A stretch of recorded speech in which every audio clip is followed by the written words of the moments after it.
तो गाइस कैसे हैं आप सब लोग। स्वर्ड किंग के एपिसोड 01 के साथ हाजिर हूँ। स्वर्ड किंग की फर्स्ट एपिसोड की शुरुआत काफी ज्यादा इंटरेस्टिंग तरीके के साथ होती है। एपिसोड की शुरुआत में हमारे हीरो को दिखाते हैं जो कि अपनी घोड़ा गाड़ी के ऊपर शुई फैमिली के पैट्रियार्च से मिलने के लिए आता है, जिसे वो अपना अंकल ही मानता है। तो हमारे हीरो का नाम चू जिंगजुन है और मैं इसे फ्यूचर में जुनजी कहूंगा क्योंकि इसकी होने वाली वाइफ इसको जुनजी कहती है, तो फिर जुनजी ज्यादा इजी रहेगा। तो जुनजी जैसे वहाँ पर अपनी घोड़ा गाड़ी से उतरता है तो शुई फैमिली के सभी लोग हंसना शुरू कर देते हैं, वो उसका मजाक उड़ा रहे होते हैं। वो लोग कहते हैं जरा देखो तो सही, ये अनाथ बच्चा यहाँ पर क्या करने के लिए आया है। लगता है कि ये शुई फैमिली के पैट्रियार्च से खाना मांगने के लिए आया होगा या फिर भीख मांगने के लिए आया होगा। जबकि उनमें से कहता है नहीं, मुझे लगता है कि ये चू फैमिली का यंग मास्टर है जो कि अब खत्म हो चुकी है। कभी चू फैमिली जहाँ की बहुत बड़ी फैमिली हुआ करती थी, ये फैमिली एक बड़ी फैमिली हुआ करती थी। उस वक्त शुई फैमिली के पैट्रियार्च ने अपनी बेटी की शादी इस लड़के के साथ करने का वादा किया था। लगता है कि ये लड़का यहाँ पर मैरिज प्रपोजल लेकर आया होगा। तो हमारा जुनजी भी सीधा जाकर दरवाजे के पास खड़ा होता है। दरवाजे पर जो गार्ड खड़ा होता है वो उसे कहता है पैट्रियार्च तुमसे मिलने के लिए अंदर इंतजार कर रहे हैं, अंदर चले जाओ, वो तुमसे इस बारे में डिटेल में बात करेंगे। जुनजी उसे कहता है तो फिर ठीक है, मुझे बताओ कि कहाँ पर जाना है। वो उसे अपने साथ लेकर अंदर आ जाता है। तो अंदर उनके एल्डर्स भी खड़े होते हैं जबकि सामने पैट्रियार्च अपनी कुर्सी के ऊपर बैठे होते हैं जिनका नाम शुई चोंग जियान होता है। तो जुनजी उनके पास जाता है और उनसे कहता है प्लीज अंकल मुझे माफ करना, आपको इतना ज्यादा वेट करना पड़ा। तो उसके अंकल सोच रहे होते हैं ये चू जिंगजुन यहाँ पर क्या कर रहा है और ऊपर से ये मेरे सामने इस तरह बोल्डली कैसे बात कर रहा है। आज से पहले तो जब ये मुझे देखता तो ये डर के मारे वहाँ से रास्ता बदल लेता था या फिर अपना मुंह छुपा लेता था, लेकिन आज ये यहाँ पर इतनी हिम्मत के साथ मेरे सामने क्यों खड़ा है। पैट्रियार्च शुई उठकर खड़े हो जाते हैं और उसे कहते हैं मेरे भतीजे तुम्हें पता है ना कि मेरी बर्थडे में भी काफी सारे दिन बाकी है, तुम आज यहाँ पर पहले क्यों चले आए हो, क्या तुम मुझे बर्थडे सरप्राइज देने के लिए आए हो। तो जुनजी उनसे कहता अंकल लगता है कि आपने मेरे यहाँ पर आने को गलत समझ लिया। मैं यहाँ पर आपकी बर्थडे पार्टी को एंजॉय करने के लिए नहीं आया, बल्कि मैं यहाँ पर शादी का प्रपोजल लेकर आया हूँ। आपको ये बात तो याद ही होगी। कल भी उसकी बात सुनने के बाद कहते हैं क्या वाकई में तुम यहाँ पर शादी का प्रपोजल लेकर आए हो। जुनजी उनको याद दिलाता है। वो कहता है आज से पूरे 17 साल पहले आपने यानी कि शुई फैमिली वालों ने एक बहुत ही डेंजरस सिचुएशन का सामना किया था, आपके ऊपर अटैक हुआ था। जबकि मेरे फादर ने चू फैमिली के पैट्रियार्च थे, उन्होंने आपकी जान बचाई थी और आपकी जान बचाने के बदले में आपने उनसे वादा किया था आप अपनी फैमिली की लड़की की शादी मेरे साथ करेंगे, यानी कि चू फैमिली के यंग मास्टर के साथ करेंगे। मुझे लगता है कि आपके इस वादे को पूरा करने का वक्त आ चुका है। पैट्रियार्च शुई उसे कहते हैं हाँ मुझे ये बात अच्छी तरह से याद है। उस साल जो कुछ भी हुआ था हम लोग उस बात को नहीं भूले। तुम्हारे फादर ने हमारी बहुत ज्यादा मदद की थी और मेरी शुई फैमिली के पैट्रियार्च ने उस वक्त फैमिली के पैट्रियार्च ने तुम्हारी फैमिली पैट्रियार्च के साथ ये वादा किया था कि हम दोनों आपस में मैरिज अलायंस में बनेंगे। लेकिन तुम्हारे फादर का कुछ भी अता पता नहीं है। तुम्हारे फादर पता नहीं कहाँ पर चले गए और अभी तक वापस नहीं आए। तो मुझे लगता है कि तुम्हारे फादर के वापस आने तक हमें इंतजार करना चाहिए, उसके बाद इस बारे में बात करेंगे। तो जुनजी उनसे कहता है अंकल तो आपके कहने का मतलब यह है कि अगर मेरे फादर कभी वापस ही नहीं आते तो फिर आप कभी भी मेरी शादी नहीं होने देंगे। पैट्रियार्च शुई उसे कहते हैं लड़के तुम मेरी बात को गलत समझ रहे हो। तो जुनजी उनसे कहता है तो अंकल आपके कहने का मतलब क्या है, क्या आपको पता है कि मेरे फादर इस वक्त कहाँ पर है और आप मुझे बताना नहीं चाहते। अंकल उसकी बात सुनने के बाद काफी गुस्सा हो जाते हैं और उसे कहते हैं पता है कि तुम यहाँ पर अपने रास्ते से भटक रहे हो, तुम्हें समझ नहीं आ रही कि तुम क्या बात कर रहे हो। तो यहीं पर शुई फैमिली की यंग गर्ल भी आ जाती है, यंग मिस आ जाती है। वो कहती है लड़का यहाँ पर कब से बकवास किए जा रहे हैं और आप सभी लोग इसकी बातों को सुनते जा रहे हैं। साथ ही वो चू जिंगजुन से कहती है जुनजी तुम्हें यहाँ पर इस बारे में सोचना छोड़ देना चाहिए, मैं कभी भी तुम्हारे साथ शादी नहीं करूंगी। क्या तुमने कभी अपने आप को आईने में देखा है, तुम एक बेकार लड़के हो, जबकि मैं इस पूरे सिटी की एक टैलेंटेड और जीनियस लड़की हूँ। मैं शुई कियान एक जीनियस लड़की हूँ और जो भी मेरे दिल को जीतेगा वो भी एक जीनियस लड़का होगा, तुम्हारे जैसा तो बिल्कुल भी नहीं होगा, तुम एक कचरे हो। यहाँ पर इन दोनों की कल्टीवेशन के बारे में बताया जाता है। जुनजी के cultivation level tempering body 3 humans level पर है। इसके पास जो मार्शल स्पिरिट है वो सबसे ज्यादा यूजलेस मार्शल स्पिरिट है, वो एक तलवार है। शुई कियान के बारे में बताया जाता है कि उसके पास जो कल्टीवेशन लेवल है वो टेम्परिंग बॉडी 9 ह्यूमंस है। इसके अलावा उसके पास जो स्पेशल मार्शल स्पिरिट है वो ग्रेड 4 की मिस्टिक वाटर फॉक्स है। शुई फैमिली के बाकी के सारे एल्डर्स और लोग भी वहाँ पर हंसना शुरू कर देते हैं और हमारे जुनजी का मजाक उड़ा रहे होते हैं। वो उसे कहते हैं तुम तो एक मेंढक की तरह जो कि एक बोगले के साथ शादी करना चाहता है, क्या तुम्हें पता भी है कि तुम दोनों में जमीन आसमान का फर्क है। तुम एक कचरे हो और कचरे से ज्यादा कुछ भी नहीं, और यहाँ पर आकर तुम हमारी यंग मिस के ख्वाब देख रहे हो। शुई कियान भी हंसना शुरू कर देती है और जुनजी से कहती है जुनजी मुझे लगता है कि तुम्हें यहाँ पर इस ख्वाब को भूल जाना चाहिए, हम दोनों की शादी कभी भी नहीं होने वाली, इसलिए मेरे पीछे आना छोड़ दो। जुनजी हल्का सा मुस्कुराता है और शुई कियान से कहता है तुम तो अपने आप को कुछ ज्यादा ही सेल्फ इम्पोर्टेंस दे रही हो, तुम्हें क्या लगता है कि मैं यहाँ पर तुम्हारे लिए आया हूँ। सुनने के बाद शुई कियान गुस्सा भी होती है और साथ ही सोच रही होती है अब इस बात का क्या मतलब है। जुनजी से कहता है मैं यहाँ पर आया हूँ मैरिज प्रपोजल लेकर, लेकिन मैंने ये तो बिल्कुल भी नहीं कहा कि मैं शुई कियान के साथ शादी करना चाहता हूँ, मैंने ये नहीं कहा, मैं यहाँ पर किसी और के लिए मैरिज प्रपोजल लेकर आया हूँ। ये बात सुनते ही शुई कियान काफी गुस्सा हो जाती है और कहती है अब तुम्हारी इस बात का क्या मतलब है। हमारा जुनजी अपने अंकल पैट्रियार्च से कहता है अंकल पैट्रियार्च मैं यहाँ पर मैरिज प्रपोजल लेकर आया हूँ वो शुई कियान के लिए नहीं है, बल्कि मैं सेकंड एल्डेस्ट डॉटर के लिए आया हूँ, इसका नाम शुई लियू जियांग है। जैसे हमारा जुनजी वहाँ पर शुई लियू जियांग का नाम लेता है वहाँ पर जितने भी लोग होते हैं वो सभी लोग हंसना शुरू कर देते हैं, क्योंकि शुई लियू जियांग वो एक बहुत ही कचरा सी लड़की है और जहाँ पर इनके लिए नौकरानी का काम करती है। हालांकि वो शुई फैमिली की ही मेंबर है। ये बात सुनने के बाद शुई कियान बहुत ज्यादा गुस्सा होती है और गुस्से के साथ उसे कहती है, तुम जहाँ पर एक ऐसी लड़की के साथ शादी करना चाहते हो जो कि हमारे नौकरों का काम करती है, तुम्हें लगता है कि वो मुझसे ज्यादा बेहतर है। हमारा शुनजी उसे कहता है, अपनी बकवास बंद करो, तुम अपने आप को ल्यू जियांग के साथ कैसे कंपेयर कर सकती हो, तुम तो उसके मुकाबले में कुछ भी नहीं हो, तुम मिट्टी हो जबकि वो आसमान है। ऊपर से तुम्हारी इतनी क्वालिफिकेशंस नहीं है कि तुम मेरी जू फैमिली में शादी कर सको, मेरी जू फैमिली का सर्वेंट भी तुम्हारे साथ शादी नहीं करेगा। तो अगर ल्यू जियांग की तरह भी दिखाते हैं तो हमारी हीरोइन ल्यू जियांग वहाँ पर झाड़ू लेकर खड़ी होती है। वो जब ये बात सुनती है वो बहुत ज्यादा हैरान होती है। हमारा शुनजी सीधा उसके पास चला जाता है, जाकर उसे अपने गले से लगा लेता है और साथ ही वो सोच रहा था, ल्यू जियांग मैं अपनी इस लाइफ में तुम्हें बिल्कुल भी सफर नहीं करने दूंगा। यानी कि पिछली लाइफ में इस बेचारी को बहुत ही दर्दनाक मौत मिली थी और इस लाइफ में इसको बचाना चाहता है। तो शुई कियान अपने फादर से कहती है, फादर एक हमारी शुई फैमिली का कचरा है और दूसरा जू फैमिली का कचरा है, तो जहाँ पर इन दोनों का मैच तो हीवंस की तरफ से बना है। मुझे लगता है कि इन दोनों को यहाँ पर शादी के प्रपोजल को एक्सेप्ट कर लेना चाहिए और ल्यू जियांग की शादी इसके साथ कर देनी चाहिए। तो ये लड़का यहाँ पर इसके साथ शादी करके बहुत ज्यादा खुश है, तो फिर हमें इसके प्रपोजल को रिजेक्ट नहीं करना चाहिए। पैट्रियार्क जुनजी से कहते हैं, बेटा मुझे यहाँ पर एक बात को क्लियर करो, क्या तुम वाकई में ल्यू जियांग से शादी करना चाहते हो? ये बात मुझे यहाँ पर लिख कर देना होगी, हम यहाँ पर एक कॉन्ट्रैक्ट के ऊपर साइन करेंगे, उसके बाद तुम्हारा हमारे साथ कोई भी ताल्लुक नहीं होगा, तुम दोबारा आकर हमारे साथ इस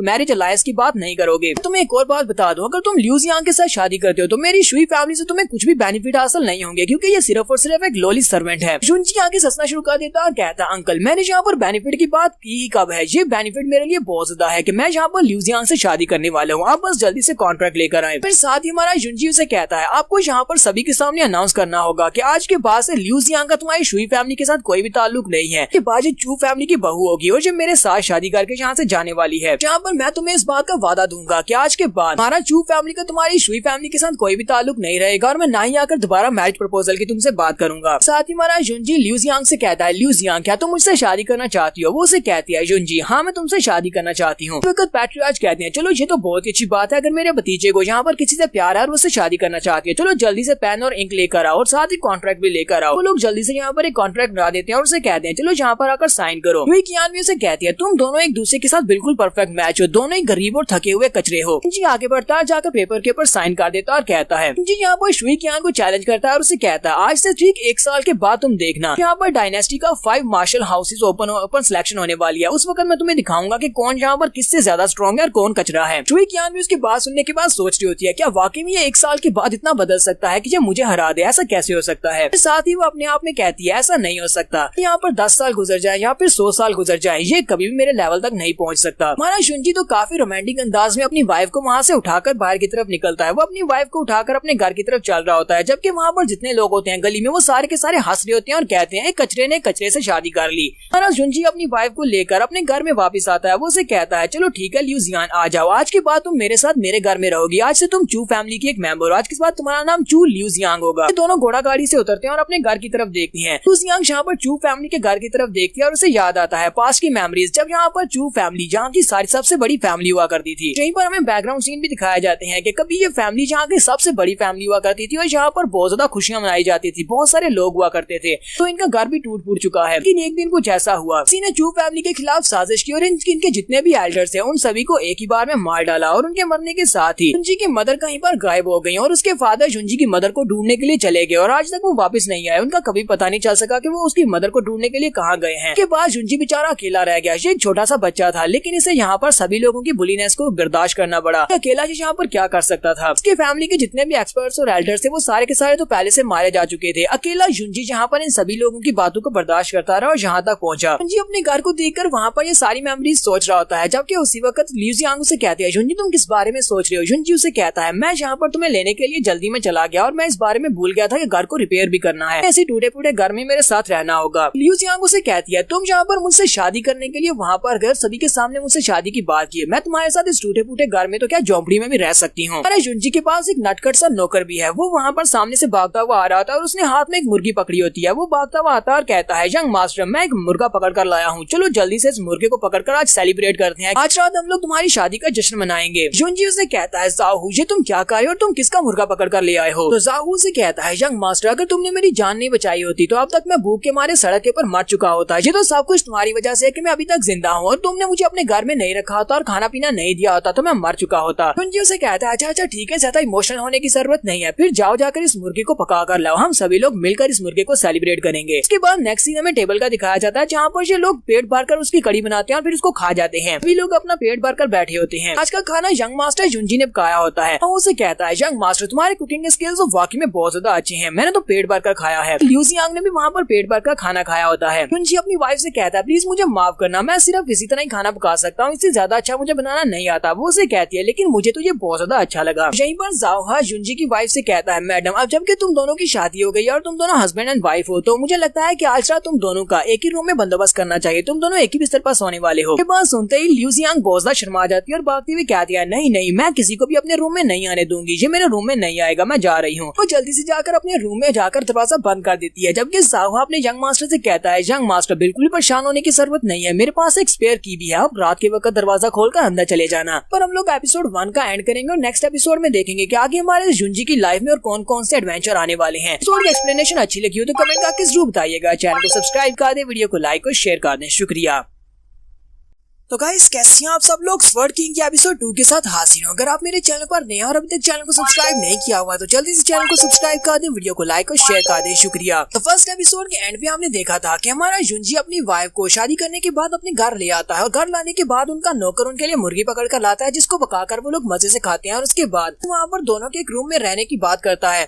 लिu जियांग जल्दी से भागती हुई रूम के अंदर चली जाती है और दरवाजा बंद कर लेती है। यहाँ पर जाओहा हमारे जुंजी से कहता है, मास्टर आपको परेशान होने की जरूरत नहीं है, मेरे पास एक स्पेयर की है, उस की को लेकर रात को वक्त दरवाजा खोला और अंदर चले जाना। और साथ ही जाओहा वहाँ पर बड़ी गंदी गंदी इमेजिनेशंस कर रहा होता है। जुंजी उसके सर में जबरदस्त पंच मारता और कहता है, बेवकूफ, तुम यहाँ पर किस तरह की गंदी बातें सोच रहे हो, तुमने तो यहाँ पर स्पेयर की भी छुपा कर रखी हुई है, कहीं तुम रात के वक्त मुझे भी सोते हुए तो नहीं देखते। अब हम मार खाने के बाद उसे कहता है, यंग मास्टर मुझे पता चल गया है कि मैंने यहाँ पर कुछ गलत किया है, अब मैं बंद दरवाजे के पीछे बैठकर अपने गुनाहों के ऊपर जाकर पछतावा करने वाला हूँ। जुंजी उसे कहता है, चलो जल्दी से वापस आओ। वो उसे कहता है, यंग मास्टर क्या हुआ, क्या तुमने इरादा बदल लिया, क्या मैं जल्दी से तुम्हारे लिए चाबी लेकर आऊँ? जुंजी कहता है, बेवकूफ ये बात नहीं है, मैं कल्टीवेट करने के लिए जा रहा हूँ, इसलिए मैं चाहता हूँ कि लिu जियांग का तुम ध्यान रखना। जाओहा उसे कहता है, ठीक है यंग मास्टर, मैं मैडम का ख्याल रखूंगा। हमारा जुंजी उसे छोड़कर अपने रूम में चला जाता है जहाँ पर वो बैठकर कल्टीवेट कर रहा होता है। उसके पास एक स्पेशल स्टोन होता है जिसको रेजुरेक्शन स्टोन कहा जाता है या फिर रीइंकार्नेशन स्टोन कहा जाता है। इसी रीइंकार्नेशन स्टोन की मदद से वो कई हजार साल आगे अपनी जिंदगी गुजारने के बाद मरने के बाद दोबारा से रीइंकार्नेट हुआ है, जैसे कि बाकी की सारी स्टोरीज में हमेशा होता है। कि सीरीज में भी ऐसा ही होता है कि काफी हजारों साल आगे जिंदगी गुजारने के बाद ये लोग वापस से अपनी 16-17 साल की उम्र में दोबारा रीइंकार्नेट हो जाते हैं। और यहाँ पे भी वही कहानी है। मुझे यहाँ पर उस स्टोन को अपने हाथ में पकड़ता है और कहता है, प्रीवियस लाइफ में इसी स्टोन ने मेरी जान बचाई और मैं वापस से अपनी इस लाइफ में रीइंकार्नेट हो पाया हूँ। इसको जिस बंदे ने मारा था उसका नाम जाओ जिंगटियान है। जी कहता है, जाओ जिंगटियान ने एक बार मेरी जान बचाई थी और उसके बाद हम दोनों एक दूसरे के ब्रदर बन गए। वो मेरा बहुत ही अच्छा दोस्त था, लेकिन मुझे इस बार में बिल्कुल भी अंदाजा नहीं था कि वो मेरे खिलाफ एक प्लान बना रहा है और लास्ट पर वही बंदा होगा जिसकी तलवार मेरी बॉडी के अंदर दंसेगी। प्रीवियस लाइफ में जाओ जिंगटियान ही वो बंदा था जिसने इसको मार दिया था, उसके बाद दोबारा रीइंकार्नेट हुआ है। जी कहता है, ये तो बहुत ही अच्छी बात है कि मेरे पास ये वाला स्पेशल क्रिस्टल था। इस स्पेशल क्रिस्टल की मदद से और जिंगटियान के मुझे मारने के बाद मैं इस रीइंकार्नेशन स्टोन को यूज करते हुए वापस से अपने 16 साल की उम्र में दोबारा रीइंकार्नेट हो गया हूँ। साथ ही वो कहता है, जी कहता है, अपनी पिछली लाइफ में मुझे अच्छी तरह से याद है कि मैं इसी दिन शुई फैमिली में उनकी बेटी की शादी के लिए प्रपोजल की बात करने के लिए गया था, लेकिन उस वक्त मैं शुई कियान से शादी की बात करने के लिए गया था, जिसकी वजह से उन्होंने मुझे बहुत ही बुरी तरह से पीटा और मैं बहुत ज्यादा जख्मी हो गया था। और उसके बाद उनकी नौकरानी लिu जियांग थी जिसने मेरा बहुत ज्यादा ख्याल रखा, यहाँ तक कि वो मुझे मेडिसिन देती और मेरी इंजरीज को हील होने तक वो मेरे साथ रही। के बाद हम दोनों ने एक दूसरे के साथ रहने का फैसला किया। मुझे उससे प्यार हो गया था। मैं उसे अपने साथ लेकर टुन डायनेस्टी के डिफरेंट प्लेसेस पर गया। हम लोग बहुत सारी जगहों पर गए, लेकिन एक ऐसी जगह पर गए जहाँ पर एक मॉन्स्टर ने मेरे पर अटैक किया। मेरी जान बचाने के लिए लिu जियांग उस मॉन्स्टर के सामने आ गई और उस मॉन्स्टर ने उसको मार दिया और उस मॉन्स्टर के हाथों वो लिu जियांग की मौत हो गई। लेकिन इस लाइफ में मैं चाहता हूँ कि मैं लिu जियांग को अपनी वाइफ बनाकर उसे बहुत ही अच्छी जिंदगी दे सकूं। इस लाइफ में मैं जो कुछ उसे नहीं दे सका इस लाइफ में उसे जरूर दूंगा और इस बार मैं किसी भी मॉन्स्टर के हाथों से लिu जियांग को मरने नहीं दूंगा। टुनजी कहता है, लगता है कि पैट्रियार्च अंकल को लगता है कि मुझे इस बारे में नहीं पता मेरे फादर कहाँ पर है। ये सब कुछ उन्हीं का किया धरा है। ये पैट्रियार्च शुई फैमिली के पैट्रियार्च और साथ में युन मार्शल अकेडमी वालों, इन लोगों का काम है। इन लोगों ने मिलकर मेरे फादर को गायब किया है। युनजी कहता है, मैं युन में मार्शल स्कूल वालों का तो कुछ भी नहीं बिगाड़ सकता क्योंकि वो लोग काफी ज्यादा पावरफुल है और उनकी पावर ज्यादा है, उनके पास बहुत सारे एक्सपर्ट्स हैं। लेकिन शुई फैमिली वाले, मैं इनका तो बिगाड़ सकता हूँ। मुझे इनसे बदला लेना है तो सबसे पहले इन्हीं से बदला लिया जाएगा। युनजी कहता है, तो मेरे पास जो स्पेशल रिइंकार्नेशन स्टोन है, इसका स्पेशल फायदा ये है कि इसके अंदर अपनी एक स्पेस है। उस स्पेस के अंदर अगर मैं टाइम गुजारूंगा बाहर के एक दिन के वहाँ पर 5 दिन के बराबर होंगे। इसका मतलब ये है कि मैं अंदर जाकर काफी सारी कल्टीवेशन कर सकता हूँ, बाहर सिर्फ एक ही दिन गुजरेगा। तो यहाँ पर अपने स्टोन के अंदर चला जाता है और स्टोन के अंदर जाने के बाद वहाँ पर उसने एक बुक भी रखी होती है जो कि उसकी प्रीवियस लाइफ से है। इसके अंदर बहुत सारी मार्शल आर्ट्स की टेक्निक लिखी हुई है। जुंजी कहता है मैं इस वक्त बॉडी टेम्परिंग राम के तीसरे लेवल पर हूँ, मुझे 7 लेवल्स और ज्यादा अचीव करने होंगे तब जाके मैं स्पिरिट राम में पहुंच पाऊंगा। इन डायनेस्टी की मीटिंग में 1 साल के बाद जो होने वाली है उसमें मैं सभी लोगों को बहुत ज्यादा हैरान करने वाला हूँ। हमारा जुंजी सारी रात वहीं पर स्टोन के अंदर रहकर अपनी कल्टीवेशन को पूरा करता है, जबकि अगले दिन सुबह सुबह चू फैमिली का एक और यंग मास्टर वहाँ पर आता है जो कि इसका रिश्ते में कजन ही लगता है। वो दरवाजे के ऊपर किक मारता है, दरवाजे को तोड़कर अंदर आ जाता है और चिल्लाकर कहता है चू जुंजी तुम कहाँ पर हो, चलो जल्दी से यहाँ पर बाहर आओ। तुम यहाँ पर बाहर नहीं आते तो उसके बाद ये मत कहना कि मैंने तुम्हारे पर जरा भी तरस नहीं खाया, क्योंकि मैं तुम्हारे पर तरस नहीं खाने वाला। हमारा जुंजी जल्दी से बाहर निकलता है और उसे कहता है चू जैंग तुम यहाँ पर क्या कर रहे हो और इस बात का क्या मतलब है, तुमने हमारा दरवाजा क्यों तोड़ दिया। जैंग भी आगे से हंसना शुरू कर देता है और कहता है जुंजी तुम हमारे पैट्रियार्च बनने के लायक नहीं हो, तुमने शुई फैमिली के घर जाकर एक नौकरानी से शादी कर ली, तुम्हें इस बात का जरा भी अंदाजा है, तुमने हमारी चू फैमिली का नाम मिट्टी में मिला दिया। ये तो एक नौकरानी है, पता नहीं इसका कैरेक्टर भी ढीला होगा, तुमने इसके साथ शादी क्यों की। जल्दी से पैट्रियार्च की सील हमारे हवाले करो, तुम पैट्रियार्च के बेटे होने के लायक नहीं हो, ना ही हमारे अगले पैट्रियार्च होने के लायक हो। इसी वक्त हमारा जुंजी आगे बढ़ता है, उसके मुंह पर एक जबरदस्त थप्पड़ मारता है और उसे कहता है ये वाला थप्पड़ मेरी बीवी को इंसल्ट करने की वजह से, तुमने मेरी बीवी को यहाँ पर कैरेक्टरलेस कैसे कहा। चू जैंग भी इस बात से काफी गुस्सा होता है, लेकिन साथ ही वो सोच रहा था यहाँ पर हो क्या रहा है, ये तो बॉडी टेम्परिंग राम के 3rd लेवल पर है कि मैं बॉडी टेम्परिंग के 4th लेवल पर हूँ, फिर ये मुझे यहाँ पर इतनी जोर से थप्पड़ कैसे मार सकता है। हमारा जुंजी उसे फिर से एक थप्पड़ मारता है और उसे कहता है ये वाला थप्पड़ मैंने तुम्हें इसलिए मारा है क्योंकि तुम एक थप्पड़ खाने के बाद तो मारने वाले हो नहीं, इसी वजह से मैंने तुम्हें एडवांस में दूसरा थप्पड़ भी मार दिया। जुंजी पीछे की तरफ मुड़ जाता है और उसे कहता है चलो अब जल्दी से दफा हो जाओ, मैं तुम्हें और ज्यादा नहीं मारने वाला। जबकि चू जैंग बहुत ज्यादा गुस्सा होता है, वो उसे कहता है जुंजी तुमने यहाँ पर हद पार कर दी, तुम्हारी हिम्मत कैसे हुई मुझे थप्पड़ मारने की। साथ ही वो वहाँ पर अपनी मास्टर स्पिरिट को रिलीज करता है, वो अपनी मास्टर स्पिरिट को रिलीज करता है जो कि सिंगल हॉर्न फ्रेंजी काउ होती है, कि वो एक बड़ी सी गाय होती है जिसके सर के ऊपर एक सिंगल हॉर्न होता है, एक सींग होता है, इसकी स्पेशल मास्टर स्पिरिट होती है। वो अपनी मास्टर स्पिरिट को रिलीज करते हुए अपनी तलवार के साथ आगे बढ़ता है और हमारे जाउची से कहता है, जाउची ने जुंजी से कहता है कि अब मैं तुम्हें दिखाने वाला हूँ कि मैं यहाँ पर क्या कर सकता हूँ, तुम तो एक बेकार लड़के हो। उसके ऊपर मास्टर स्पिरिट से अटैक करता है तो वहाँ पर एक धमाका होता है, जुंजी अपनी वाइफ को लेकर पीछे की तरफ जंप करता है कि चू जैंग हंस रहा होता है और उसे कहता है तुम एक कचरे थे और आज भी एक कचरे हो जिसके पास कोई भी मास्टर स्पिरिट नहीं है, तो अब जल्दी से अपनी गोल्डन सी को मेरे हवाले करो क्योंकि तुम हमारे पैट्रियार्च होने के लायक नहीं हो। तो फिर से उसके ऊपर अटैक करने के लिए आगे बढ़ने लगता है, जबकि उसी वक्त जुंजी बड़ी स्पीड से आगे बढ़ता है और नीचे की तरफ से होते हुए उसके पेट में एक जबरदस्त पंच मारता है। वो पंच इतना पावरफुल होता है चू जैंग उड़ता हुआ दरवाजे से बाहर जाकर गिरता है, अपने दोस्तों के साथ टकराता है और वो तीनों ही बाहर गिर जाते हैं। फिर जुंजी उसी के हाथ से उसकी तलवार को भी छीन लेता है, उसकी तलवार को छीनने के बाद वो उसे उसकी तरफ फेंक देता है। वो तलवार सीधी जाकर उसकी टांगों के बीच जाकर गिरती है, जिसकी वजह से उस बेचारे का मुर्गा भी बहुत ज्यादा घबरा जाता है और वहाँ पर एक जोरदार चीख मारता है। चू जैंग बेचारे के तो पसीने छूट चुके होते हैं, वो सोच रहा था ऐसा कैसे हो सकता है, इतना ज्यादा कैसे बदल गया, ये तो हमारी चू फैमिली का कचरा था। चू जैंग वहाँ पर उठकर खड़ा होता है और उसे कहता है लड़के तुमने यहाँ पर हमें धोखा दिया, मुझे नहीं बल्कि पूरी फैमिली को धोखा दिया, तुमने अपनी एबिलिटीज को छुपा कर रखा। 3 दिन के बाद हमारी फैमिली मीटिंग में देखना मैं तुम्हारा क्या हाल करता हूँ, आज मैं तुम्हें यहाँ पर छोड़ देता हूँ। तुम्हारा जुंजी गुस्से के साथ उसकी तरफ देखता और कहता है तुम अभी तक यहाँ पर क्या कर रहे हो, दफा हो जाओ। जुंजी अपने दोनों दोस्तों के साथ बड़ी स्पीड से वहाँ पर भागना शुरू करता है, जबकि उसका मुर्गा उसके पीछे पीछे भाग रहा होता है। इन सभी के वहाँ से चले जाने के बाद जुंजी की वाइफ उसे कहती है प्लीज मुझे माफ करना, लगता है ये सब कुछ मेरी वजह से हो रहा है। जुंजी उसे कहता है नहीं, ये सभी लोग कब से मेरी गोल्डन सील के ऊपर नजर रखे हुए हैं, मैं पैट्रियार्च का बेटा था और मेरे पास उनकी गोल्डन सील है, ये वो सील मुझसे हटाना चाहते हैं, लेकिन मैं इनमें से किसी को भी ये सील नहीं दूंगा। ल्यूसियांग उसे कहती है लेकिन 3 दिन के बाद फैमिली क्लैन मीटिंग होने वाली है, उसमें तुम क्या करोगे। वो उसे कहता है तुम्हें बिल्कुल ही परेशान होने की जरूरत नहीं है, मैं सब कुछ संभाल लूंगा, मैंने पहले से प्लान बनाया हुआ है। हमारा जुंजी फिर से अपनी कल्टीवेशन रूम में चला जाता है और कल्टीवेशन रूम में जाने के बाद वो अपनी मास्टर स्पिरिट को रिलीज करता है जो कि एक स्वर्ड होती है, लेकिन वो टूटी फूटी तलवार होती है, उसके ऊपर काफी सारे क्रैक्स पड़े होते हैं। जुंजी कहता है मैंने ये तो बिल्कुल भी नहीं सोचा था कि चू जैंग के पास जो मास्टर स्पिरिट है वो भी एक 2nd ग्रेड की मास्टर स्पिरिट है, वो एक बहुत ही पावरफुल काउ है, लेकिन मेरे पास जो मास्टर स्पिरिट है वो एक टूटी फूटी दराड़ू वाली ये वाली तलवार है। जुंजी कहता है मुझे लगता है कि मेरी तलवार कुछ ज्यादा ही बेकार है, अगर मैं मार्केट से जाकर कोई आयरन की तलवार खरीदूंगा तो वो भी ज्यादा बेहतर होगी इस तलवार से।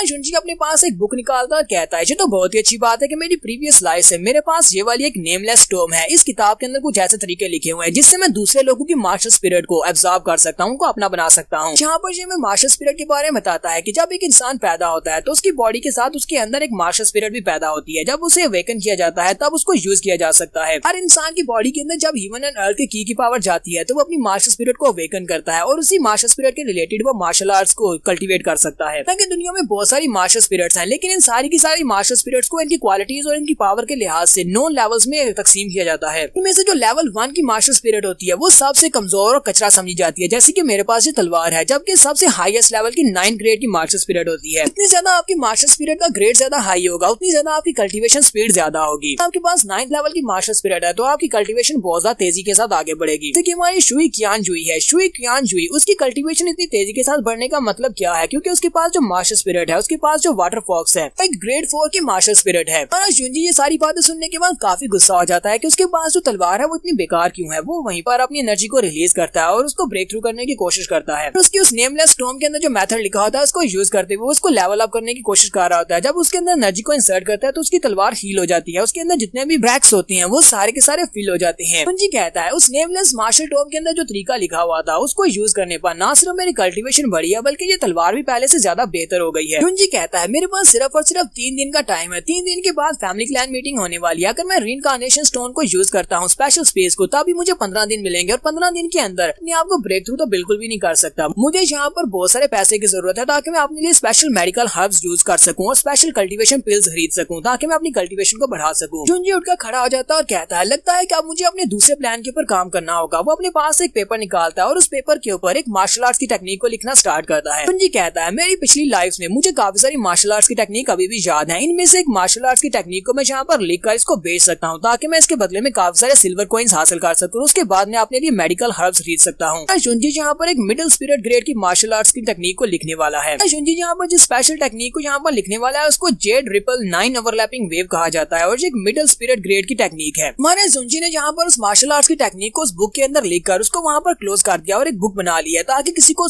पता ना चले कि इसने अभी अभी इस टेक्निक को यहाँ पर इसके ऊपर लिखा है। मार्केट में जाकर इसको बेचने वाला है। तो नेक्स्ट एपिसोड में देखेंगे क्या ये इस मार्शल आर्ट्स की टेक्निक को बेच पाएगा। एपिसोड की एक्सप्लेनेशन अच्छी लगी तो कमेंट करके जरूर बताइएगा। चैनल को सब्सक्राइब कर दें, वीडियो को लाइक और शेयर कर दें। शुक्रिया। तो गाइस कैसे हैं आप सब लोग, स्वर्ड किंग के एपिसोड 03 के साथ हाजिर हूं। अगर आप मेरे चैनल पर नए हैं और अभी तक चैनल को सब्सक्राइब नहीं किया हुआ तो जल्दी से चैनल को सब्सक्राइब कर दें, वीडियो को लाइक और शेयर कर दें। शुक्रिया। लास्ट एपिसोड के एंड में हमने देखा था कि हमारा हीरो जुंजी अपने पास एक मार्शल आर्ट्स की टेक्निक को एक किताब के ऊपर लिख लेता है और उसकी एक बुक बना लेता है और उसको लिखने के बाद वो उसे ऑक्शन हॉल में बेचने के लिए जाने वाला है। एपिसोड की शुरुआत में हमारा जुंजी अपने और एक चोगा पहन लेता है और साथ ही अपने सर को और अपने मुंह को कवर कर लेता है और कहता है इस वक्त हमारे शहर में शुई फैमिली काफी बड़ी फैमिली और शुई फैमिली के पास जो कोर मार्शल आर्ट्स की टेक्निक है वो भी इसी ग्रेड की मार्शल आर्ट्स की टेक्निक है जो टेक्निक मैं बेचने के लिए जा रहा हूँ। मुझे लगता है कि मुझे इस टेक्निक के बदले में अच्छी खासी रकम मिल जाएगी, लेकिन मुझे लगता है कि मेरे वाली मार्शल आर्ट्स की टेक्निक जो है वो उनकी मार्शल आर्ट्स की टेक्निक से ज्यादा बेहतर है। जुंजी वाली सीरीज में इसे ब्लैक गिल्ड मर्चेंट गिल्ड कहा जाता है, जहाँ पर इसको 100 ट्रेजर पवेलियन कहा जाता है। हमारा जुंजी 100 ट्रेजर पवेलियन की तरफ निकल पड़ता है तो वहाँ पर बहुत सारे लोग होते हैं। ये सभी लोग यहाँ पर ऑक्शन हॉल के बाहर खड़े होते हैं ताकि नई आने वाली चीजों को ऑक्शन में खरीद सकें। जुंजी अंदर आता है तो वहाँ पर रिसेप्शन वाली लड़की उसे कहती है हेलो सर कैसे हैं आप, मैं आपकी कैसे हेल्प कर सकती हूँ। साउथी से कहता है मैं यहाँ पर एक फर्स्ट ग्रेड की मार्शल आर्ट्स की टेक्निक को सेल करने के लिए आया हूँ। हमारे इस पवेलियन की मास्टर कहाँ पर है, मैं उनसे बात करना चाहता हूँ। तो वो भी ये बात सुनने के बाद काफी हैरान होती है। हमारा जुंजी से कहती है सीनियर मास्टर प्लीज मेरे साथ है, मैं आपको अपने मास्टर के पास लेकर चलती हूँ।